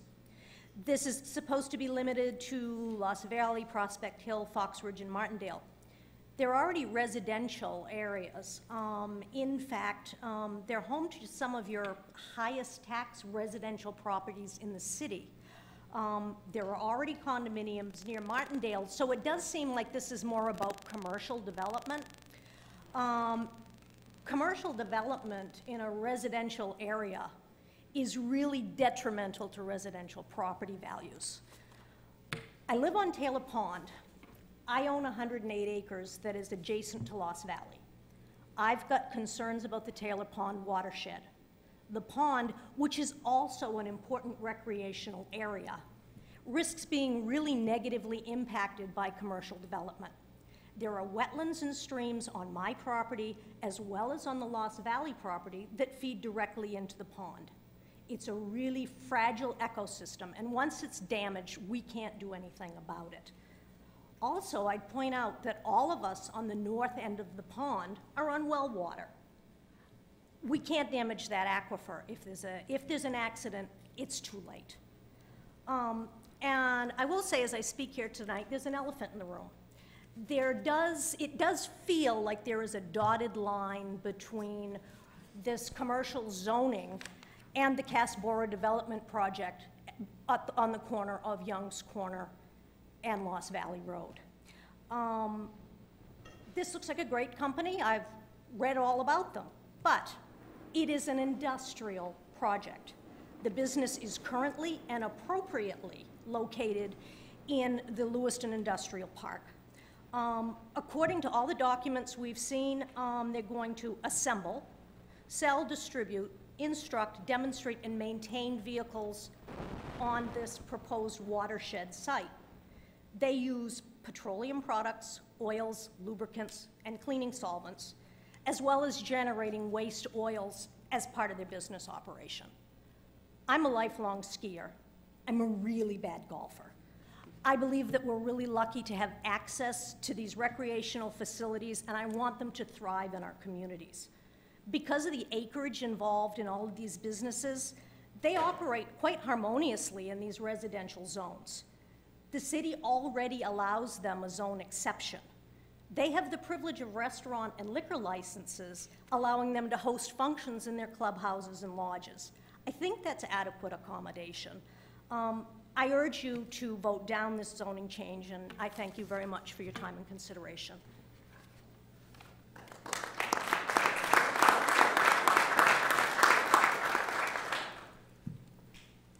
Good evening. Jason Levesque. I live at 205 Young's Corner Road, formerly known as Shaw's House. They graciously sold me this house around 4 years ago. So I have a vested interest in this proposal. While I do not abut Lost Valley's land directly, there's only about 100 feet of land of the Shaw Zone that separate myself from Lost Valley. I live, and my children and family live, in the presence of car traffic, during the winter especially, and the ever-present Lost Valley ski area. That's why I am 100% in favor of this. I absolutely think this zoning change needs to happen. I encourage everyone that's neighbors, and frankly, there's probably not that many people that are as close to Lost Valley as I am every single day. But I know what the alternative is. When you have a business that's so dependent upon the fluctuations of Mother Nature, any variable that can happen can cause one business to go out, well, cause this business to go under. I'm not going to speak for the owners. I have never seen their books, but I know history. And I know that recreational parcel has had problems historically. I also know if that does, in the foreseeable future, go out of business, well, that will do to our property values, my wife and I's, as well as everybody else in that neighborhoods, as well as the recreational ability for our children and the children of other communities to come to Auburn and enjoy it. The last thing I want to see is Lost Valley turned into a large sand and gravel pit with dump trucks coming in and out of the driveway all day long. It's bad enough. It's the Minot Turnpike now. And there's 60 to 70 cars every morning from 8 to 8:30 in front of our house, and every evening from 4:30 to 5:15. We need this to happen. It's time to move Auburn forward, in my opinion. This is a great way to start. I don't believe we are usurping the process of zoning and what is going on right now, the potential looking at rezoning of Auburn. But rather, I think this is a very modest accommodation to allow local area businesses that should be the catalyst for our future growth to actually grow in a responsible manner.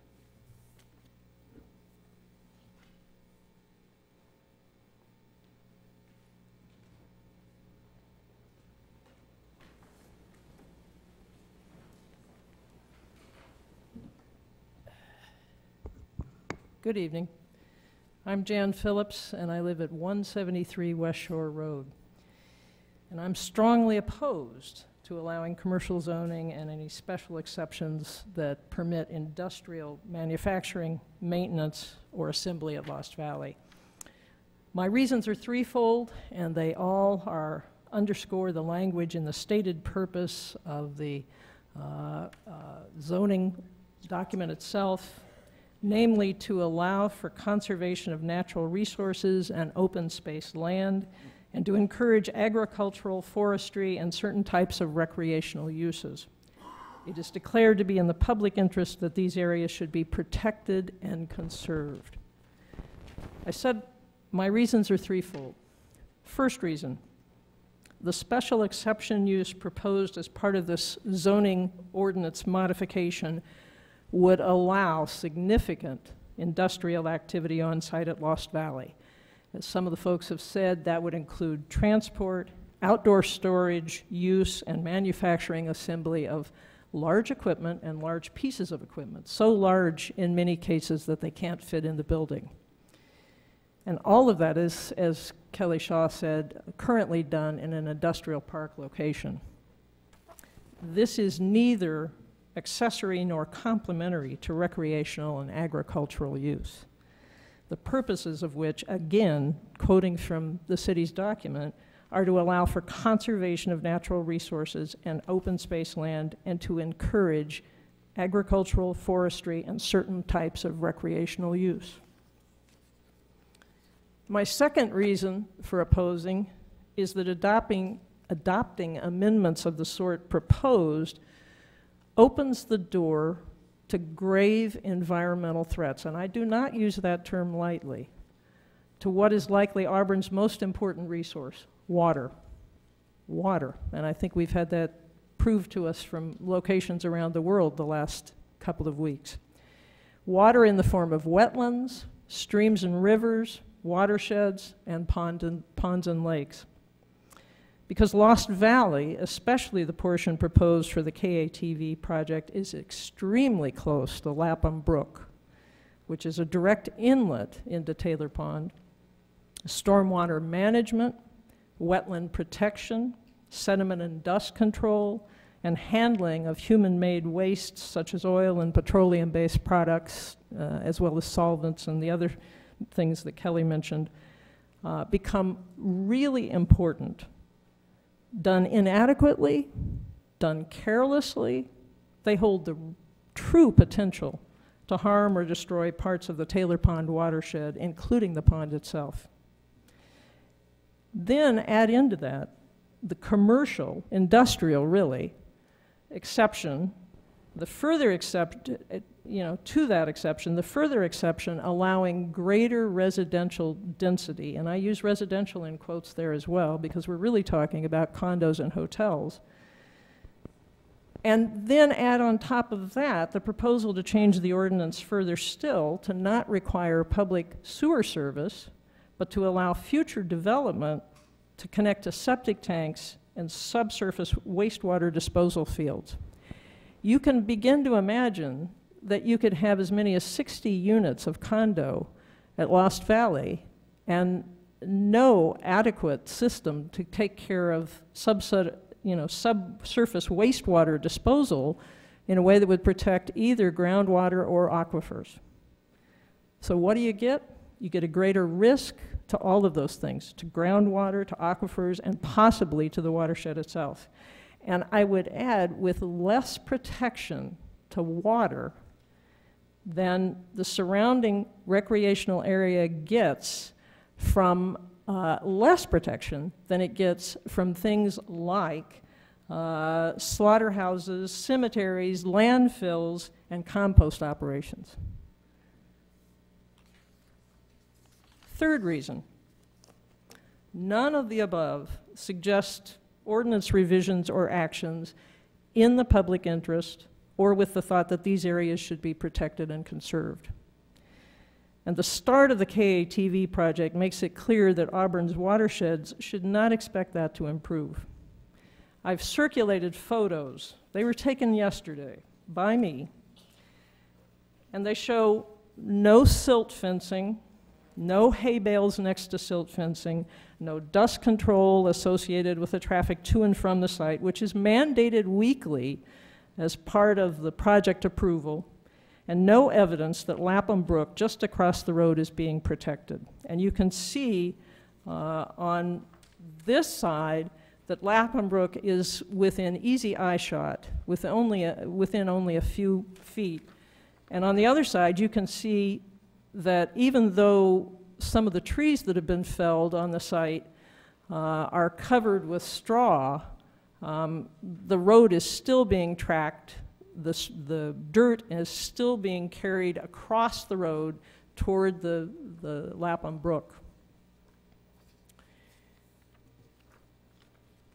I'm struck by some of the language that is in some of the reports that accompanied these materials, and I don't see any evidence that any of the protections in those reports are being instituted even at this point, even as the work starts on preparing the ground and the site for this project.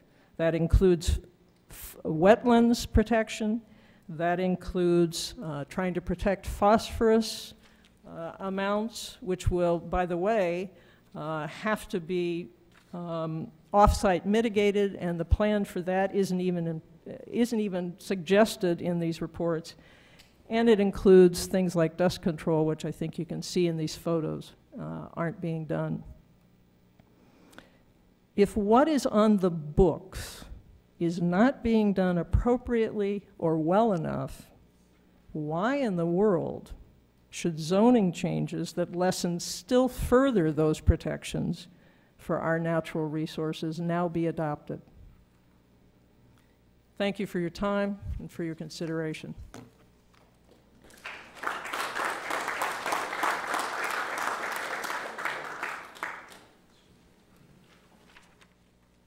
Certainly, if there are other folks who would like to speak, feel free to come up and take seats here, so we know who's outstanding who'd like to speak. My name is Ray Cody. I live on Penley Corner Road in Auburn, directly across from Fox Ridge Golf Course. It's beautiful, beautiful golf course. I've been there since 1991, so I was there long before, you know, the golf course came in. I was kind of concerned about that, the traffic, the increased traffic, and the traffic did increase dramatically, obviously, with that. It's a very popular golf course. So with the new changes proposed, very concerned about more traffic that'll obviously come my way. Also concerned about what other development could go in. Adjoining my property on one side, it's a vacant lot that South Witham Road, and then behind my house too is open, which abuts South Witham. So my concern is, will there be a Circle K right on the corner abutting my property, and will there be a hotel behind my house? Moved out there for that very reason, to, you know, for the serenity and the, you know, the beauty of the area, and so yeah, those are primarily my concerns, are the increased traffic and what else, you know, how much is going to be developed more. You know, if this proposal goes through and there's condominiums and hotels, you know, out on Penley Corner Road further down. So that's my concern.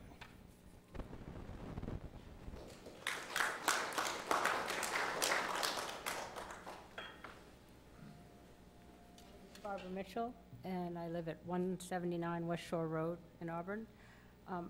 Can somebody from the council please define commercial as it applies to this change in the zoning ordinance? We're going to field questions once we've concluded the second reading. Okay. Okay. I'm a huge supporter of recreational uses in Auburn and feel that they're a great draw to the area. As a realtor, I include LA trail maps, information about Lost Valley, the golf courses, Taylor Pond Yacht Club, et cetera, in packets to prospective new residents in the area. And it's because of that I cannot support the inclusion of commercial development in the recreational areas and the residential in the recreational areas of Auburn. I have concerns they will actually have a negative effect on the area. Zoning ordinances have been developed to protect the areas from commercial, industrial, etc. uses of those areas so as not to risk harm to wildlife or resources or detract from the scenic rural areas. I can see the allowance of residential use in those areas in accordance with the current residential density required by the zoning district in which the development will take place. But I don't see a need to increase that density, especially since these areas do not have access to public wastewater. In addition, Lost Valley is uniquely positioned between the watersheds of both Lake Auburn and Taylor Pond, and I'm not sure they should be lumped in with the other major recreational areas of Auburn, since they do differ considerably in that way. To be adding commercial and increased density residential dwellings in the very rural zones of Auburn that do not even have adequate access to water for firefighting also seems illogical. Since Auburn does not even have a tank truck to fight fires in those areas and has to rely on outlying towns to fight fires, does it make sense to expand commercially into these areas rather than position them in zones better equipped to accommodate those needs? These areas do already exist in Auburn. We have general business zones and industrial zones for those commercial uses as provided for in the Auburn zoning ordinances already. Those ordinances were developed with the best interests of all the citizens of Auburn in mind.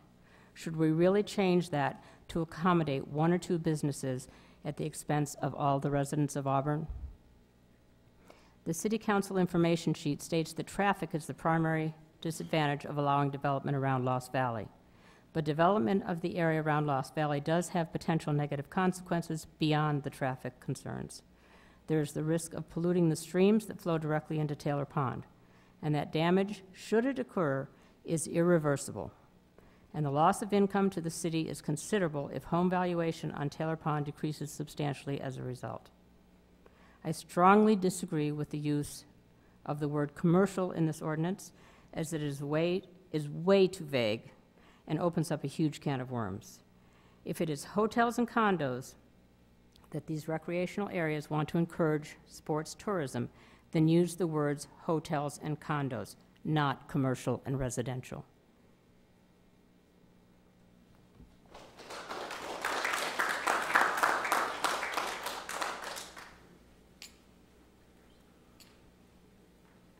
Hi there, my name's Bronte Roberts. I live on 736 South Witham Road.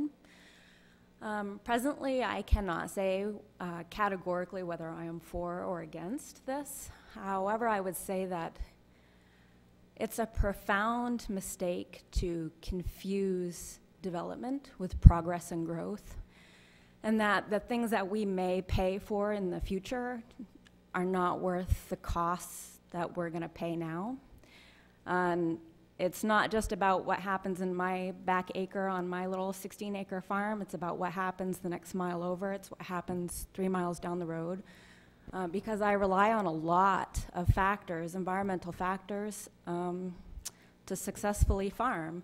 And I don't know about you, but I would really hate to have to pollinate 10,000 corn plants by hand. And that's just one of those things that we might not be considering when we're thinking long-term development equals progress and growth. That progress and growth to me is, do I have clean water on my farm? Do I have a healthy population of pollinators? Do I have a healthy ecosystem so that I can grow my food and feed my family and feed my neighbors? And that, to me, is growth and progress. On a personal note, I was born in Brunswick, and I graduated high school down the road, and then I left to Colorado for 18 years, and we just came back in May. And I have to tell you something about being back in Maine. It's a tremendous change from Colorado, and the reason why is the people and the culture of Maine is so different from Colorado and pretty much anywhere else I've been, and I've been a lot of places in the world. And I don't see this kind of development and progress being within the purview of the Maine people's best interests. Mainers are amazing people. They're friendly, they're helpful, they love their land more than anybody else I've ever met.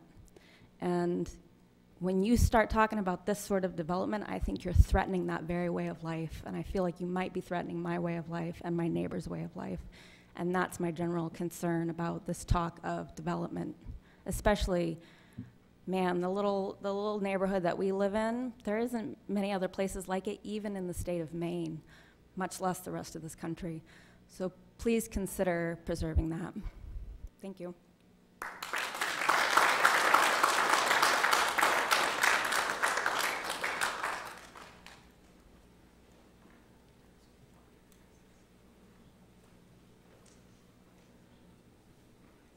Hi, my name's Linda Albridge, and I'm fairly new to the area and I have never been to one of these before. And I just wanted to say that the reason I'm here is that I went for a walk the other day at Lost Valley, a place that I absolutely love and an area I absolutely love. And I saw there was all this dirt washing over into a creek, and I couldn't figure out why that was happening because that to me is pretty awful. So I started asking around, and the same pictures that you've seen were actually worse when I saw it in person. And I'm wondering if we're already starting out this way about something that I think should have at least been in the paper or public notices or something. I'm worried where this is going to go. So, you know, I just think that we might want to just slow this thing down and ask abutters how they all feel, and before we go ahead and do this. Thank you very much.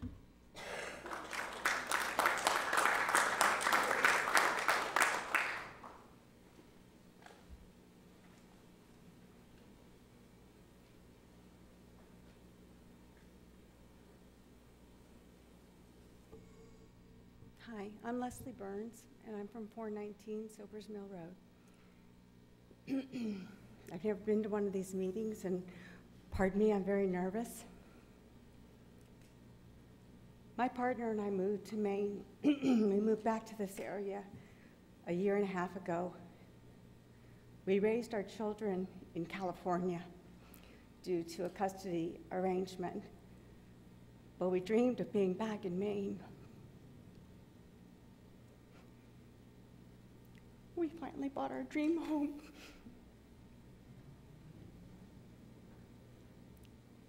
And now people are talking about changing everything around it that we love. So many people have been here for so many years, and I know we haven't been here very long. But we saved all the 19 years that we've been together to be able to purchase our property and our home, something that we had always wanted. And we're able to invite our kids to come. We have 4, and we're able to invite them all to come and be with us and stay with us and have a home anytime that they want or they need. They're all grown and they're on their own, but we dream of having grandchildren come to this property. We dream of having a small farm. We dream of having more dogs and cats and sheep, and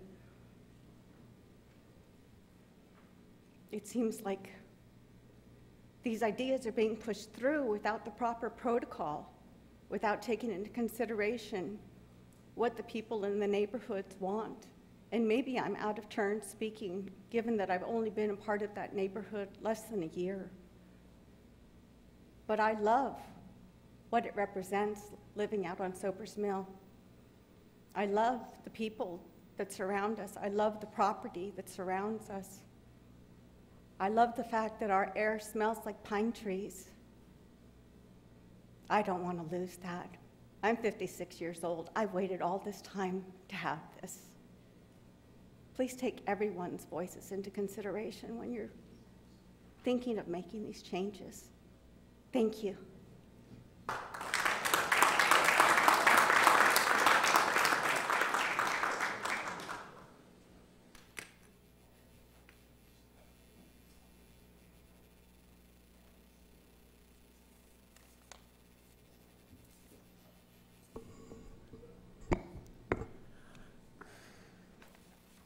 I'm Albert Bergen.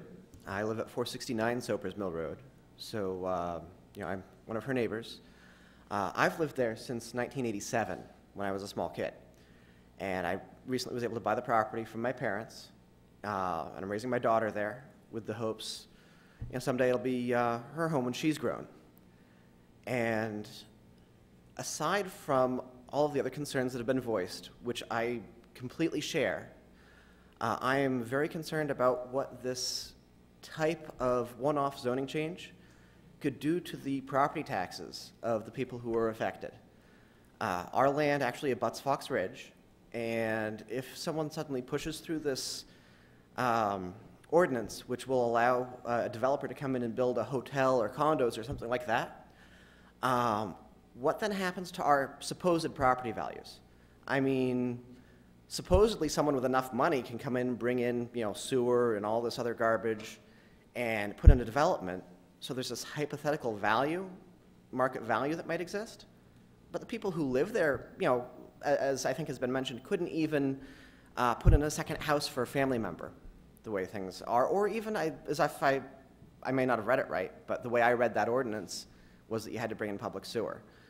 So my concerns, I share all the other concerns that are mentioned, but I'm also worried that an ordinance like this could tax people who've been there, you know, for 30 years off of their land.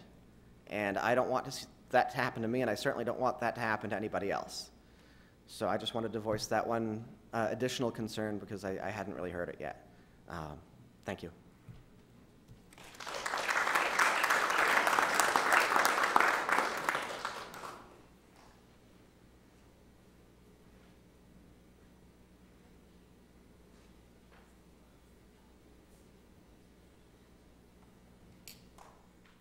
Good evening. My name is Virginia Lavassa.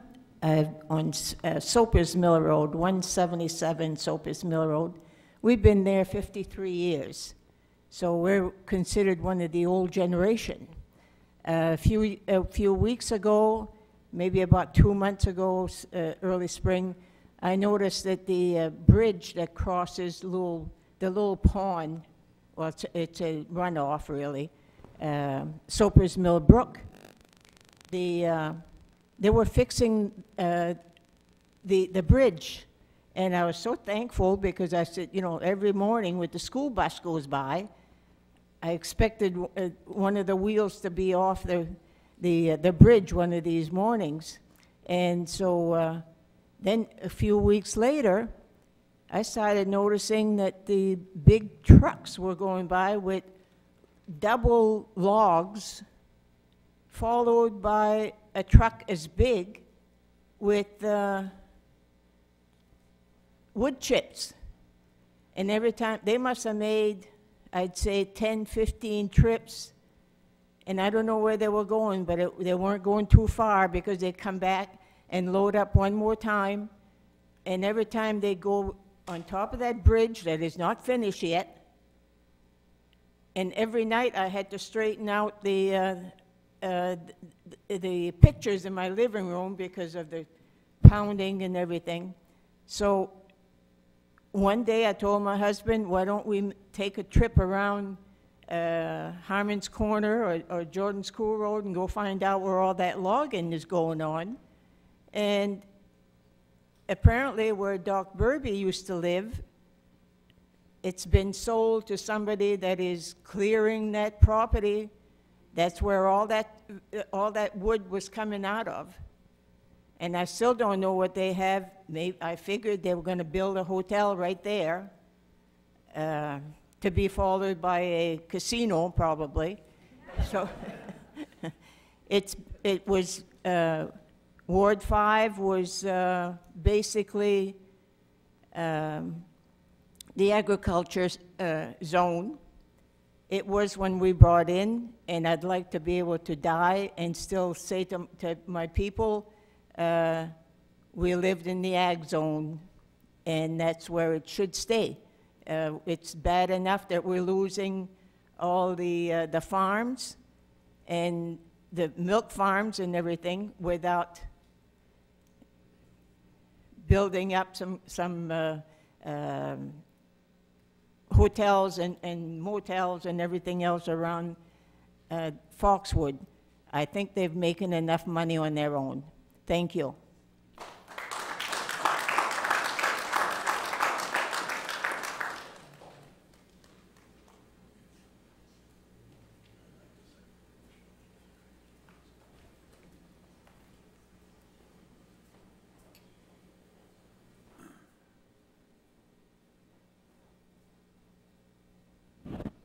Good evening. My name is Rudy Wing. Been in Lewiston, Auburn since 1997. Worked in low-income properties, single moms, single dads, grandparents that may have their kids.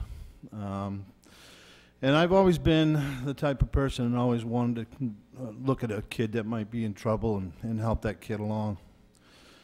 So when Fox Ridge was built, one of my best friends was the architect builder. And the Penley Corner Church across the street, the old Baptist church, was set afire probably the second year we started building Fox Ridge. And it just sat there and sat there and sat there in its fire condition. And I said to myself, one of these days, just like my friend said, that I'm going to build something special and it's going to be great for my community and I'm going to do it. Well, this old church was sitting there. And I sold my house on 107 Allen Avenue in Auburn, Maine. And I bought that church from the Libby family, which has been in that church and has been part of that church for the Libby family for like 180 years. So it's a crucial history component of our area over there, that it's the beautiful agriculture area that we have. My hopes were to, when I purchased the property, use it as a learning center for the First Tee program, which is affiliated now with Fox Ridge Golf Course. They teach 9 core values to the at-risk community kids. They teach them sportsmanship, integrity, all the values that you want to see in your kids growing up and learning. Believe me, I needed it when I was a kid. I grew up with a single mom, and she always taught me to reach out and help others. So I came to that neighborhood, and I bought the church. I sold my home on 107 Allen Avenue, and I bought that church, and I bought it in fire condition. And to be honest with you, I thought it was going to be a breeze. It wasn't a breeze. It was a struggle to come into the city, to find out what you have to go through, to find out the fees that you have to pay. You got to have 40 copies for every board of directors so they can have the information. It costs a fortune to do anything in this town. Now, in order for me to get bigger, I had to get groups behind me to help me get bigger. So I had accumulated all these folks, and then through my running around and finding folks, I ran into a gentleman by the name of Jerry Ireland. He is the new CEO of Veterans to Farmers. And in my effort in my community over there, he asked me to go around and see if I could find any veteran farmers. Well, I'm a veteran myself, and I said, you know, I'm going to go around. I know of one person that's a veteran. His name's Farmer Phil. I've known Farmer Phil since I've been in that community, since we were building the golf course. Well, Farmer Phil's a veteran. So I went up to him and I asked him, I said, Farmer, I found this veteran group that can help us move forward here and do some farming out here. You're interested? He says, heck yeah, sure, why not? So we went up and we paid a visit to Jerry Ireland up in Bangor. And I got to take a bunch of my friends and my neighbors up there with me for them to see this, so that they can see that there might be a bit of an opportunity in their lives to be able to save their farms and move their farms forward. Now, you got 20,000 acres here in the city of Lewiston, Auburn, that if you added up the rest of the square footage of this city, you'd probably find out that's just a little bit of a chunk. So what you got is something special, and I think if you listened to everybody today that spoke, you heard in their voices that they want to do something on their land. I've been trying to push this thing forward in this community for 15 years. I sold my house on 107 Allen Avenue. I went over there, I purchased that property. 9/11 happened. The economy went crap. Fox Ridge struggled. Everybody struggled. But to be able to continue to do business in this town and deal with the people that are in these offices, that have the powers to tell an individual what they can and cannot do on their property should not be allowed in a public office. They need to look at us as equals to anybody that wants to do any type of business in this community. I want to help kids. And I've been 15 years struggling my butt off to do it. So now I've reached out to this gentleman in Bangor who's going to help us in our neighborhood down here, who has signed up farmers behind me. And if you would please stand, my farm community, please stand for me.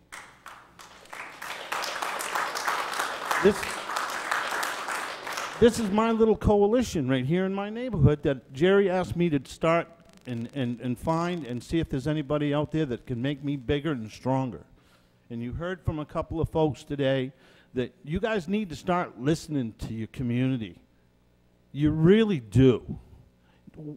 Few pockets that can afford to put up hotels, or do you want to look at families that are affected by this, that are being told that, yeah, you might have 100 acres, but you can't put a house on there for your daughter so she could have a place to stay with her family, when she should be able to do that.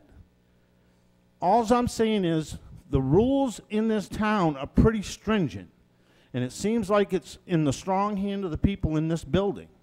And all I'm saying is it's time to change. It's time to listen. Let's get this ag study done. It needs to be done. Let's look at the hotel impact on each one of these golf courses. I'm sorry, the first time I came to the first reading, I said, you know something, Rudy, do something positive before you go to the meeting. I walked over to the hotel by the falls. I walked up to the counter and I said to the girl, I'm on a fact-finding mission. Can I ask you a question? And she said, yeah. I said, the ski slopes, do they interact with you? Do they, maybe, you know, do they come down and say, can you give us a couple of room, can you give us a room and a couple of nights of skiing? Can we put a package together? She goes, you know, we do that a little bit. I said, okay. I said, now how about the golf courses? Do you have Martindale or Fox Ridge or Prospect coming over and saying, can we put a package together so that we can have people come to the Lewiston, Auburn and stay and play golf and go shopping and go eat? And she goes, you know something? I don't think so. I said, do they have any brochures in here that they might want to help promote? You know, I don't think we do. To me, we have hotels. They're here for a reason. They're here because people need to get off their butts and go communicate with them to say, hey, let's put a package together. Let's work together. That's what communities do. So all I'm saying is this study needs to go through. It needs to be looked at wholeheartedly. We need to move forward. I'm moving forward in my life. I'm privileged to say that I am the West Director of the Maine Veterans to Farmers Program in the state of Maine. Jerry Ireland assigned that to me as CEO, and I'm starting the position as you speak. So I'm looking forward to helping my farmers' friends find out better ways that they can get their abilities to farm. They need places to put people in bunkhouses to help them farm. It's a simple task. They're not asking for the world. They're just saying, hey, here's a veteran that could use a hand up, not a handout. We want to provide him a place to stay. He wants to come to the farm. He wants to learn. In turn, he goes through a year of farming. In turn, we turn around, and that veteran has an opportunity to get a grant to go get his own farm if he wants to. It's a beautiful program. It's come to this community near you, which happens to be this one. So I'd like to say thank you for your time, and please consider everything that you guys hear tonight, because these people are behind me are saying, hey, pay attention. We want you listening. Thanks.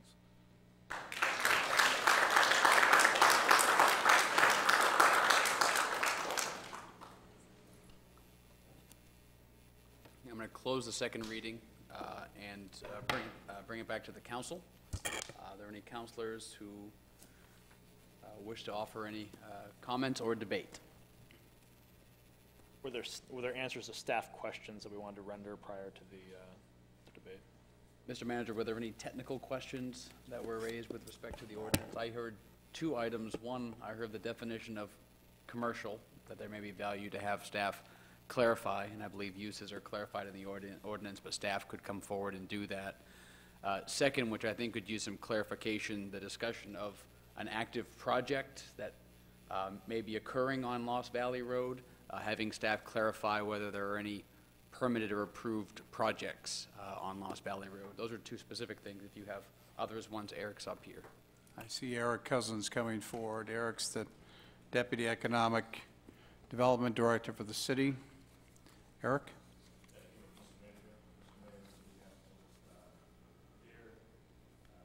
The only activity related to the Cosbora project at Lost Valley that's taken place so far is soil borings. So they had a machine that would drill holes and figure out what soils are underneath the site. There's also an active forest management plan on the property, and they are doing some selective cutting throughout the Lost Valley property.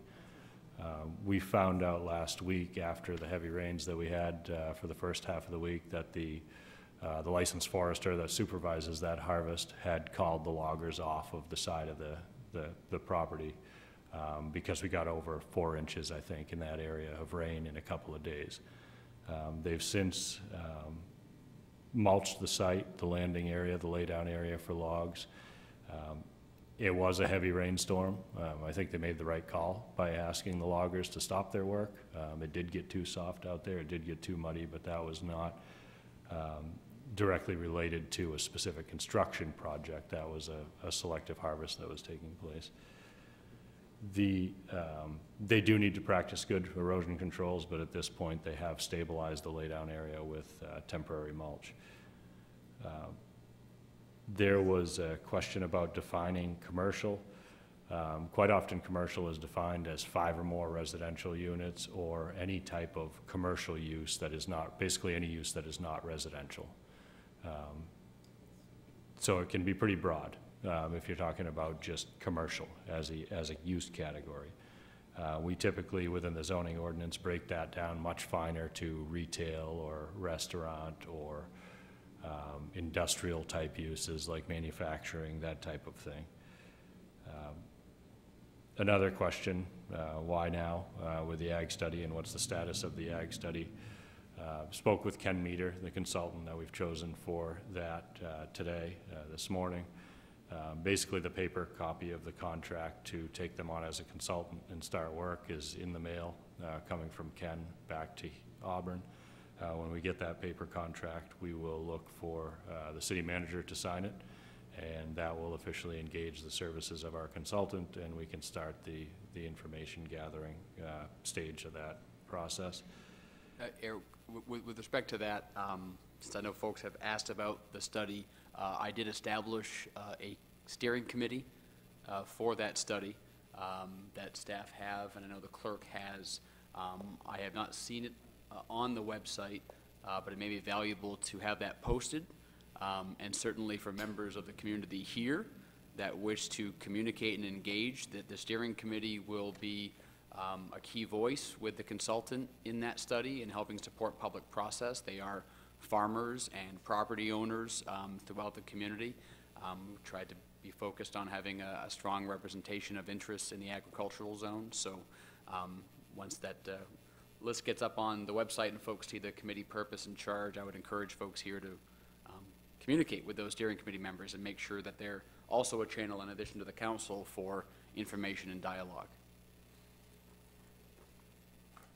And I do want to try to use some of the tools we have available on the website, probably creating a page for that study, and hopefully have a way to collect people's email addresses by them inputting those and being kept up to date of upcoming meetings and new issues. That is a really important study, and it is critical to the city, covering about 40% of the land area, over 20,000 acres. So. The recreational planned unit development ordinance related to the commercial uses, this ordinance as proposed does not just allow any and all commercial uses. It does allow uses permitted by right or special exception in the underlying zoning district, so uses that are already allowed based on the existing zoning. It would allow single-family homes and attached single-family homes in zones that don't currently allow them. So that would be a new use that would become allowed under this ordinance. And I guess the example of those two recreational uses that could take advantage of that would be Lost Valley, which is almost entirely ag zoned right now, so they don't have the opportunity to do housing, and Fox Ridge, which is also almost entirely agriculturally zoned. They do not have the opportunity to do housing right now, so that would be something new that would be allowed under this ordinance.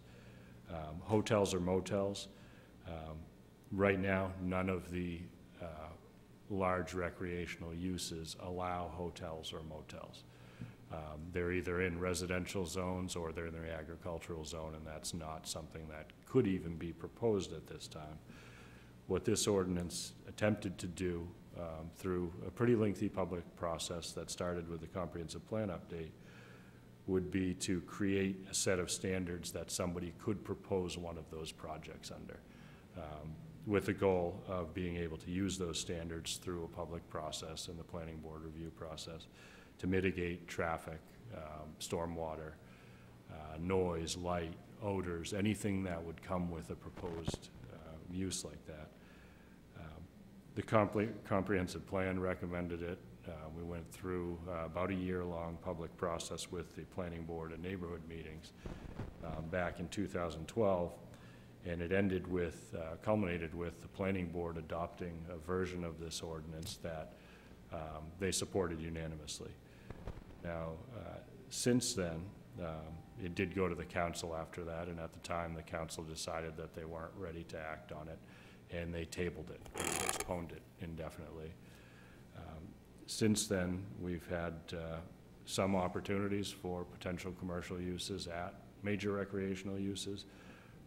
We've seen major recreational uses struggle financially, and I think that's the part of this ordinance that really motivated people from the beginning to look into this, was that it is intended to help conserve the recreational uses that we have in the community that use up large tracts of land for a recreational offering that the city doesn't have to provide. They're provided privately.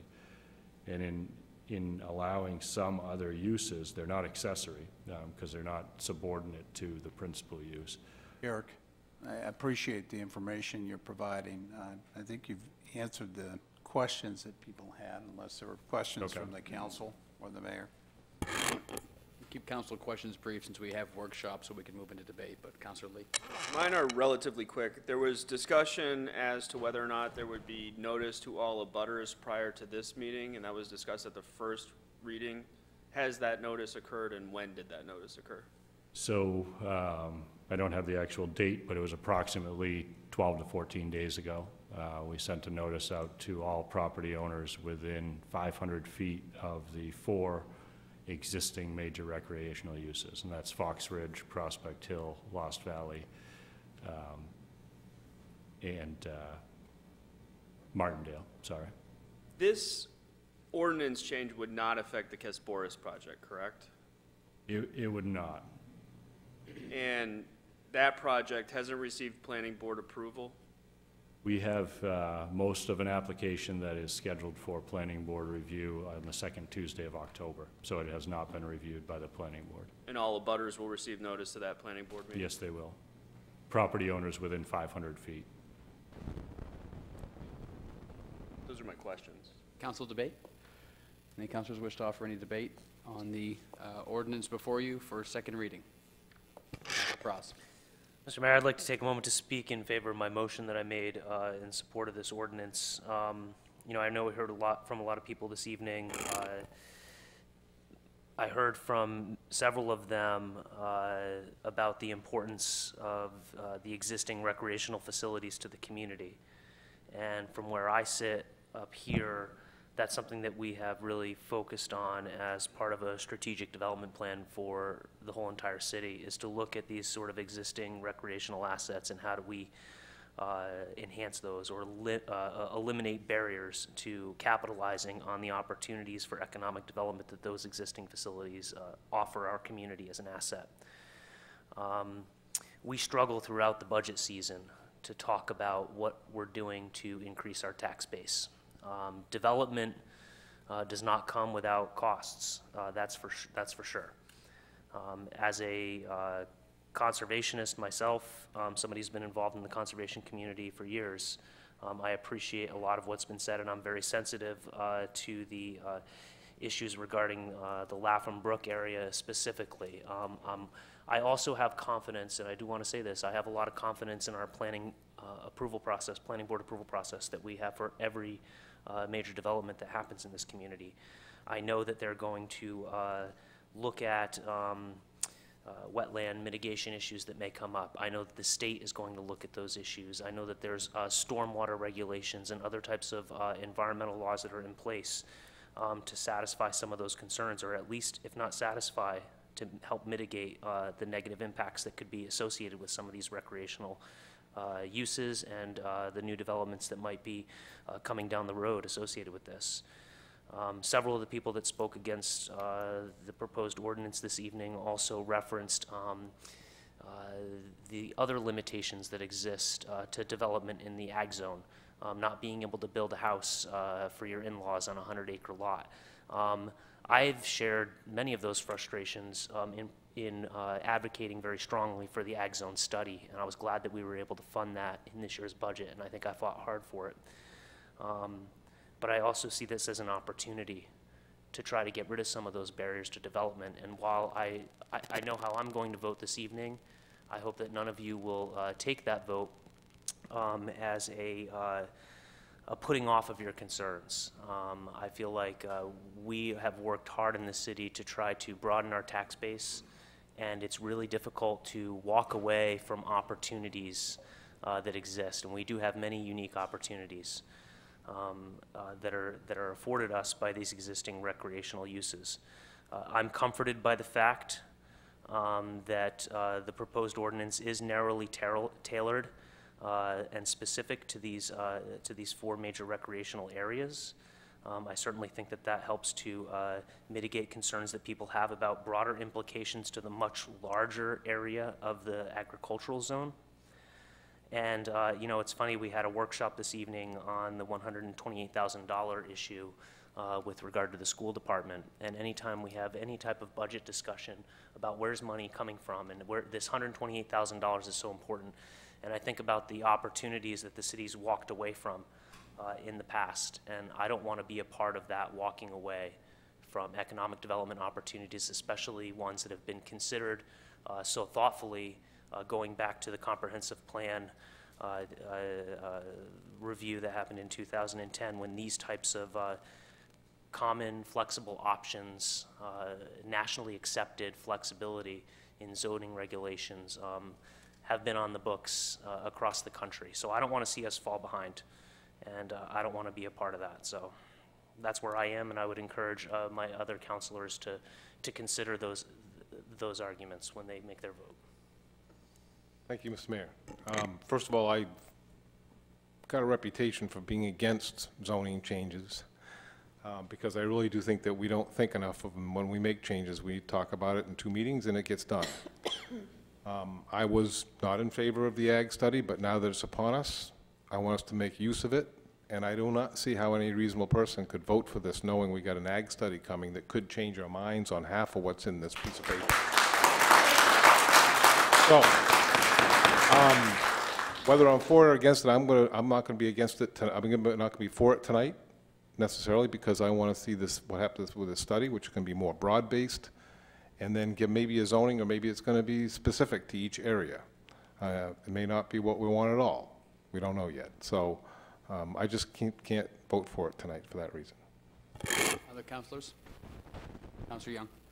I heard a lot of objections to this, and obviously when you have change, you have fears, but I'm going to have faith in the approval process, which is not tonight. All this gives the opportunity for approval, but not the final say. So if those objections can be overcome, I think it sounds like a good project. Councilor Burns. Councilor Burns. I would defer to Councilor Stone. Thank you, Council. Councilor Stone. Thank you, Mr. Mayor. Appreciate it. One of the things that really touched me in the presentation tonight was the impact on Lapham Brooks.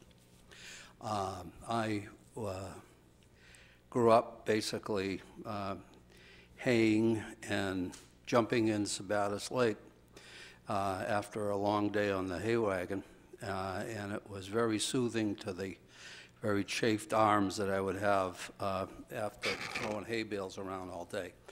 And we had a very nice lake. It's a man-made lake. It's 22 feet deep at its deepest point. Then in the late 1960s, an egg plant, an egg company, a chicken company, moved out into Greene and decided to build 5 or 6 barns, and there were 350,000 chickens in those barns. And basically the long and the short of it is that the chicken manure got directly into the Dead River and polluted, which feeds the Sabattis Lake, and turned the lake permanently green. I don't know if you've ever seen any pictures of Sabattis Lake, but it's probably one of the most disgusting things you want to see because of phosphorus and algae and so on and so forth. When I saw the photo of the brook and the mud hard up on the brook, I cringed because I could see, well, we're not building chicken barns out there. We absolutely cannot allow that anything into that brook, or you'll lose that pond. And once you lose it, you'll never get it back. I'm going off the council in 2 months. I will personally, I made a commitment to myself sitting here tonight to go up and be if the property owner will let me on the property, I'm just going to go up and keep tabs on that because, you know, if in fact it survives the approval process. So the environmental portion of this is really, really troubling. The economic arguments made by Councilor Pross, I buy into 100%. You know, one of the issues that we have is that these are all seasonal businesses that we're talking about. And we have very short seasons in Maine for golf, and very short seasons in Maine for skiing. And if we can get it just right, we can enhance those businesses and give them a shot at surviving. Very difficult. They're in a very, very difficult business. And what I'm saying is it has to be just right, which leads me to the third point that Councilor Young made. I happen to be a strong believer in the quality of our planning board. And that's the next, you know, the next step is in these things after zoning, the planning board then gets a shot at looking at each individual project. And I don't believe there's anything that's going to get past that planning board that's going to be damaging to Lapham Brook, Taylor Pond, or any of the other projects in the area. I wonder what happens, and this was brought up, what happens if any of those businesses go out of business? Does Martindale become a beautiful, you know, a subdivision with many, many homes? Does Fox Ridge, same thing happen over there?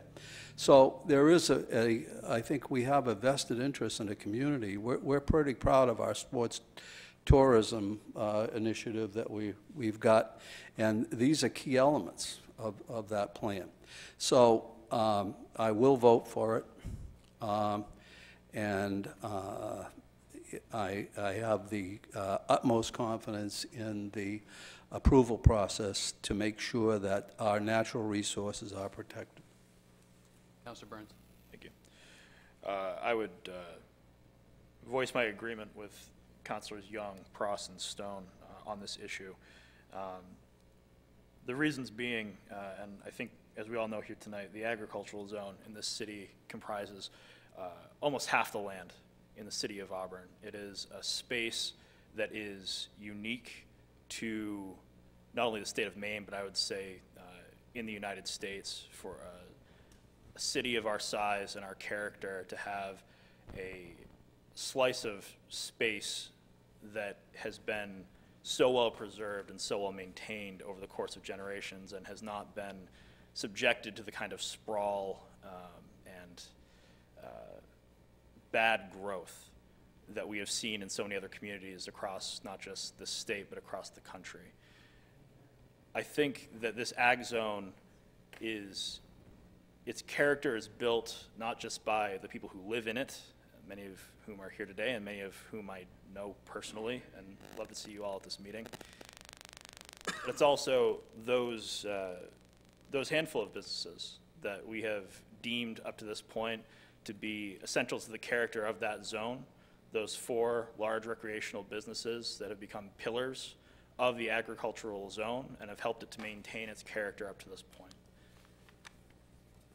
When faced with an issue like this, there are obviously strong competing interests. Those who own the businesses within these zones have an interest in creating as many opportunities as possible so that they can be successful. The residents who live in these zones have a vested interest in maintaining the status of their properties and the character of their neighborhoods. And we on the council have an obligation to weigh the interests of every stakeholder, whether they're business owners, whether they're residents, or whether they're members of the community at large not directly impacted by these projects or these businesses or these parcels. So when I make this decision today to support this motion, it's not because I don't respect the very legitimate and very grave concerns that everyone who spoke today has voiced. As Councilor Pross and Councilor Stone have said, I am confident that the current regulations that we have regarding our environmental stewardship within these zones already will not be relaxed in any way, that the building or any future development that occurs on these spaces will conform to the strict standards that we have already set within this city, that all of you have enjoyed up to this point within the ag zone, that gives it that unique character. And I'm confident in our planning board's process in looking at our ordinances, looking at the public input, and determining what development is good for those parts of the community. But I can't in good conscience have these businesses exist and be denied a legitimate opportunity to maintain their businesses in a way that I believe will ultimately conform with the character of these zones. I understand your fears, and I understand your apprehensions, but I can't in good conscience let those fears of things that have not yet happened cloud a decision that I believe is to be one that's in the best interest of the city. And that's why I'm voting in favor of this today. But I would encourage all of you to continue to be as engaged now as you are now in these continued processes as we talk about whatever future developments may occur. Your voices do matter. And I tell you, this is not an easy decision that I am making right now. But I would encourage each and every one of you, by the quirk that we have within the structure that we have in our city of our representation, each of you have 4 representatives on this council that you vote for directly. I would encourage you to maintain contact with them, both during this term and in the next term. I know we're going to have some turnover, but I would encourage you to reach out to those individuals, to maintain contact with them. Get to know the planning board. Run for planning board. Those are appointed boards. Please stay engaged, because this is a balance. This zone that we have maintained it in this way because every time we have talked about changing it, we have had to deal with this delicate balance that we have within this part of our community. And we would not have that balance without the input of citizens like you today. So I would encourage you to continue to keep fighting for what you believe in, and I would encourage you to continue to stay engaged in this process. But I will be voting in favor of this motion today. It's a tough one. largely because it breaks into two issues. The first is whether or not we are authorizing a specific project. The second is whether or not we're voting for a particular ordinance. I share the confidence that many of my colleagues have in the planning board's process, and I also think that the ordinance as worded has some fairly good controls, including sub 6.3, which provides that adequate open space, and this is something that the planning board will need to find.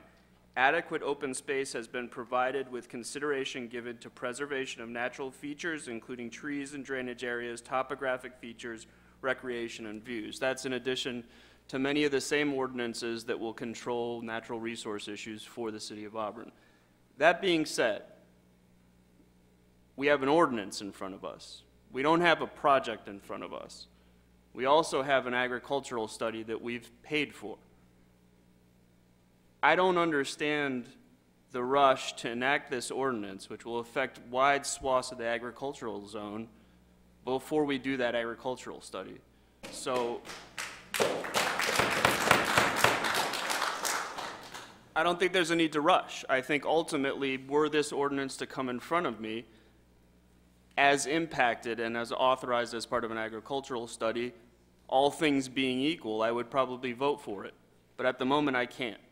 And so with that, I would move to table this, and given that we don't know when the agricultural study is going to be completed, it would be tabling it indefinitely. Thank you, everybody, for coming tonight. Councilor Walker, hold. I'm going to wait to see if there's a second. I'll second that motion. A motion by Councilor Lee and a second by Councilor Titus to indefinitely table the ordinance before you. There is no debate on the tabling motion. Those in favor of the motion offered by Councilor Lee. Those opposed? Fails by a vote of 2 to 5. Councilor Walker, the floor is yours. Thank you. I go back to 1966. I bought property on the Jordan School Road. I also own property on the Silver Mills Road. I own more than 2 different properties out on both of them roads. And at this time, I feel that I have to vote in favor of this because of the economic impact that this could have for us people. And we need growth in this city, and we need it bad. I remember someone asking, is this going to change our tax burden out there and add more taxes to us? I don't believe this will, because these are connected to the 4 spots that they're actually shot for. I think it will bring us something that we have not had in this city for many, many years, for an opportunity. And I don't want to sit on this any longer. I do want the study done. We all need the study done so we know what and why and how can we get property that we can have our children build on, farm on, and make it a better piece of property than what it's been held to for all these years. So I'm sorry, I feel a lot like the way you people feel. I don't want to see the agricultural land just open up to anybody out there, but I do understand these places need more than just a golf course in order to survive. They need to be able to do more things on their property, and I have to support them. Madam Clerk, I will ask for a roll call, please. Councilor Walker? Yes. Councilor Burns? Yes. Councilor Young? Yes. Councilor Cross? Yes. Councilor Stone? Yes. Councilor Titus? No. Councilor Lee? No. Motion carries by a vote of 5 to 2 with Councilors Lee and Titus in opposition. The ordinance will be enacted.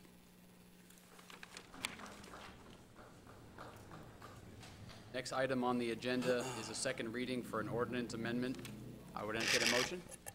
Mr. Mayor, I make a motion that the council adopt ordinance 09-08212017 with regard to Troy Street zoning map amendment. Do I have a second? Second.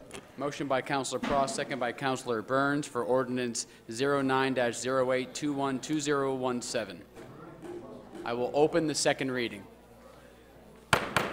If I could ask folks to please exit quietly so we can continue to conduct business. Thank you.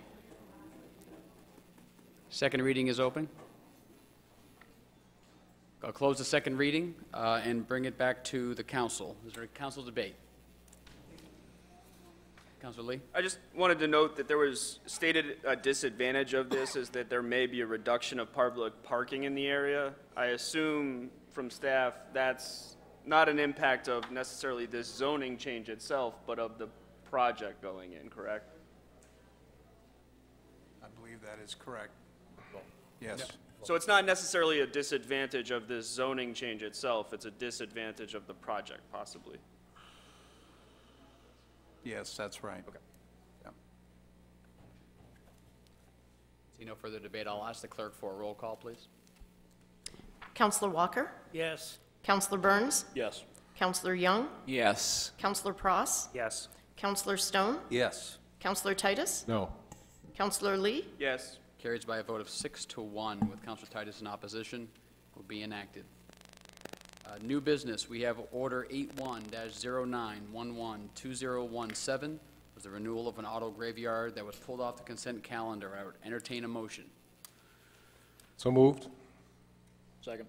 Motion by Councilor Titus, second by Councilor Burns. Councilor Titus, did you have a specific question you had for staff? Yes, I just wanted to bring this up into the regular, because I had read, and I have a copy of it, in the Lewiston Sun, this particular business was having some issues with federal regulations regarding his business. And I know this has happened before with this particular business in the past, and I just wanted to find out what the review process was to allow this license and whether the federal regulations that were in violation were taken into account. I didn't see anything in the license application relating to that. Just wanted to make sure that was vetted properly before I can vote for this license. I'll defer to staff. If anyone can speak to that. Mr. Manager? Eric, you know more details on this than I do, so I'm going to ask you for some comments. I believe those issues have been addressed. So this is for Morris Auto Parts? That's correct. Yeah. There's no preference, no. The owner is complying with the vehicle storage within or outside the floodplain, so there are no vehicles with fluids or batteries or mercury switches within the floodplain. We determined that on the inspection. He did still have some problems with the screening on his fence. I met with him this morning. He's done about 75% of what I asked him to do on repairs to the fence. In order to get him to comply with repairing the fence, I have to argue about some pretty basic details, like the width between boards, and I have to identify every one of them. And it's fairly time-consuming to get him to comply, but I'm about 75% there, and I'm confident that I will get him there over the next few weeks. The fence is not pretty. The standards are that it's screened from view. He will use parts and pieces and materials that are available on site, even though it would be much better if you use new materials. So it will not be a nice fence, but it will be a compliant fence very soon, I'm sure, within the next couple of weeks. So I'm comfortable with either, you could hold his license until he fixes the fence. You could conditionally approve the license for a period of time until the fence is fixed, or I can continue working with him and get the fence fixed over the next couple of weeks. Mr. Mayor, I have a motion. There is already a motion on the floor, but are you proposing an amendment? Yeah, I'm proposing that we table this Until? until such time as the property is in full compliance. Can I ask a point of order, Mr. Mayor? Yep. So if this is tabled, what would be the status of the business in question? I think the clerk could tell us what the expiration dates are. Is it the end of September? End of September.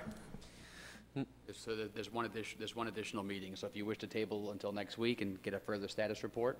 Yes. Okay, I have a motion from Councilor Stone to table this order until the September 18th meeting. Do I have a second? I'll second that motion. Motion and a second. Those in favor of the tabling motion, a show of hands. Those opposed? Those abstaining? It's 4-2-1. It will be tabled to the next meeting. Thank you. That will help motivate him to get it done. Okay, thank you.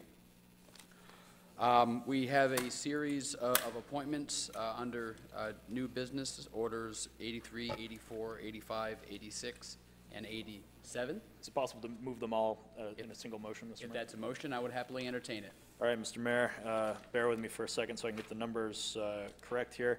I would move that the council adopts orders 83-09112017, orders 8409112017, order 8509112017, order 8609112017, order 8709112017, and order 8809112017. I'll second that. Just want to clarify, 88 is a non-appointment order? I would withdraw that, that order. Forgive me, Mr. Mayor. Withdraw the second. Okay.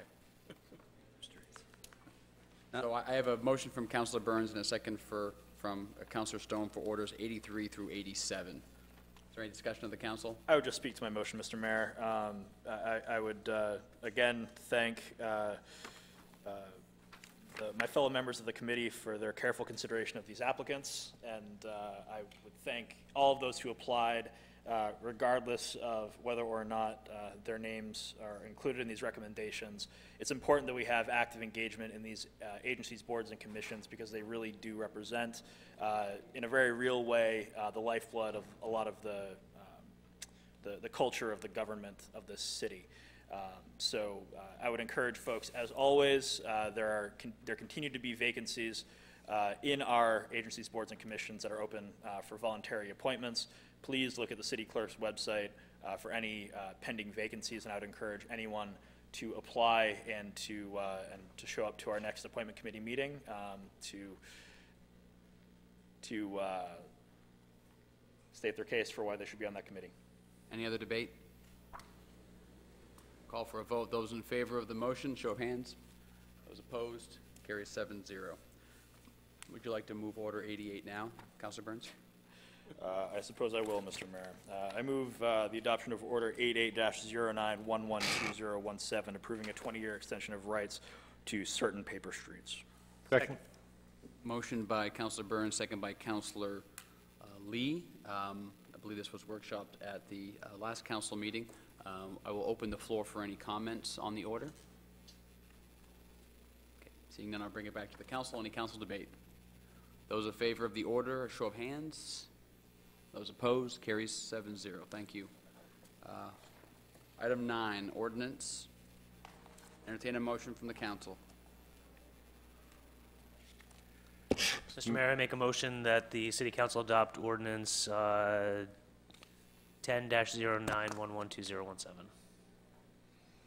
I have a second. Second. A motion from Councilor Pross and a second by Councilor Titus for ordinance 10-09112017. This is an ordinance change, public hearing and first reading. This was workshopped at the last council meeting and comes to us by way of recommendation of the planning board. I will open the public hearing and first reading. Close the first reading and bring it back to the council. Is there any council debate? Councilor Titus. Yeah, I just want to reiterate what I said, I think, the last time, or maybe I didn't, but I want to make sure I say it, that my concern here is that the possible problems resulting of this ordinance will not offset any gains. I didn't see any real gains here that would offset the noise pollution and other problems that could occur should this be allowed. So I do not really think this is something worth going down for that reason. Council debate. Councilor Walker. I also agree with Councilor Titus. I disagree with this, and in the past I've seen problems with it, and I think they will come about again, so I'm not in favor of this. Other council debate. Seeing none, I will ask the clerk for a roll call, please. Councilor Walker? No. Councilor Burns? No. Councilor Young? Yes. Councilor Pross? Yes. Councilor Stone? No. Councilor Titus? No. Councilor Lee? Yes. It fails by a vote of 3-4.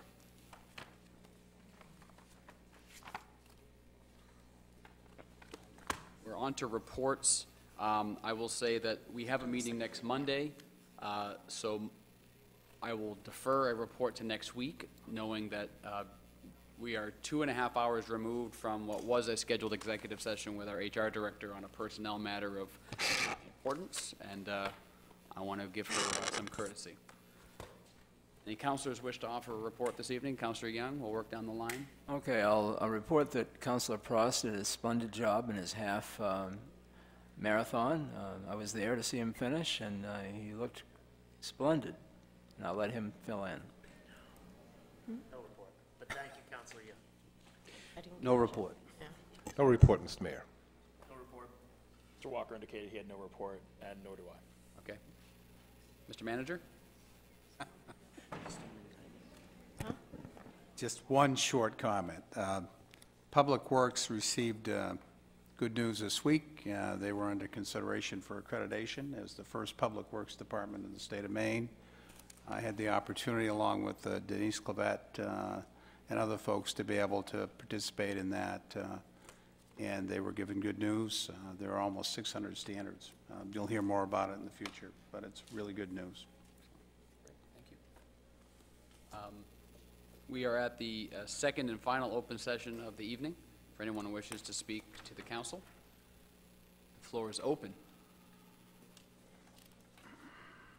Is it going to be a race to see? I saw Chip organizing his papers. Are you just here to take notes? I'm just here as an interested citizen. Joe Gray, Soapers Mill Road. First question I have is, earlier tonight you talked about the $128,000 that the school committee wants to keep and so on and so forth. But I did a little research and I didn't find the school committee voted on that at all. Basically, it was the three people who were sitting here that wants to keep the money. And as you all know, $2 or $3 per taxpayer is not a big deal. So it's not the money. As many of you pointed out, it's the principle. They said we were going to get it back, and then they try to keep it. So it's the principle of the matter. It doesn't, the money's not that big a deal. Next thing, the mayor said there was $600,000 in TIF money sitting around doing nothing. Why don't we fix the art wall? There are lights out in the art wall, have been for months. So when you start doing these little projects, perhaps you should set aside some money to maintain the projects, because we have a lot of projects that are not maintained. You talked about the new signage that you want to put up and all that stuff, but nobody really talked about funds to keep it going. So it's just going to fall into disrepair like the art wall. The art wall was supposed to switch art every so often, and we're what, 8, 10 years into it now? 7, 8 years into it now, and still the same art. You walk by that thing, we need to change it, basically. So if we have TIF money sitting around that we could use for that, that would be beneficial. Another thing, I'd like to thank Public Services for their responsiveness. I have some land out in the ag zone, and Public Services, when they're down in the southern area ditching, they bring the fill over to our land, and it suits both of us, and it's a beneficial thing.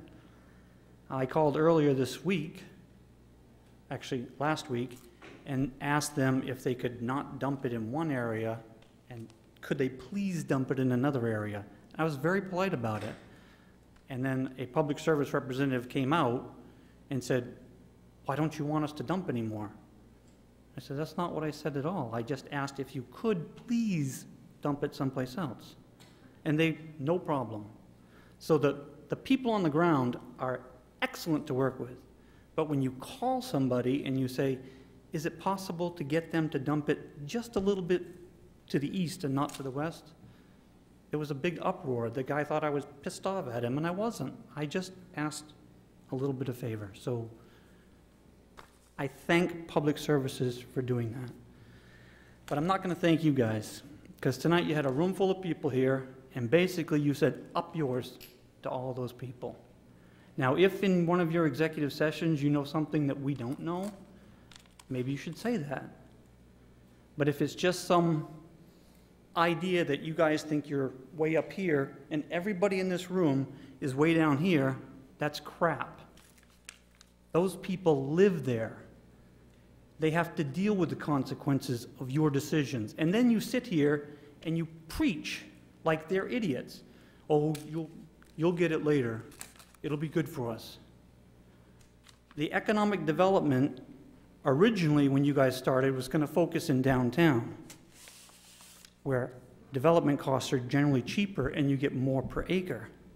Eric Cousins sat up here several times and said the value per acre in downtown is far greater than the value acre in the ag zone.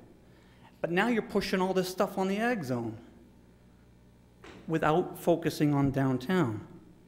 There's still a lot of development we can do in downtown, a whole lot of development. But there's no reason to jump out there and put stuff where all of these people have moved. They like the environment. That's why they live there. None of you really live there. Possibly you. But nobody else lives there, and yet you're up here preaching to a whole room full of people that they're wrong, and that's not right.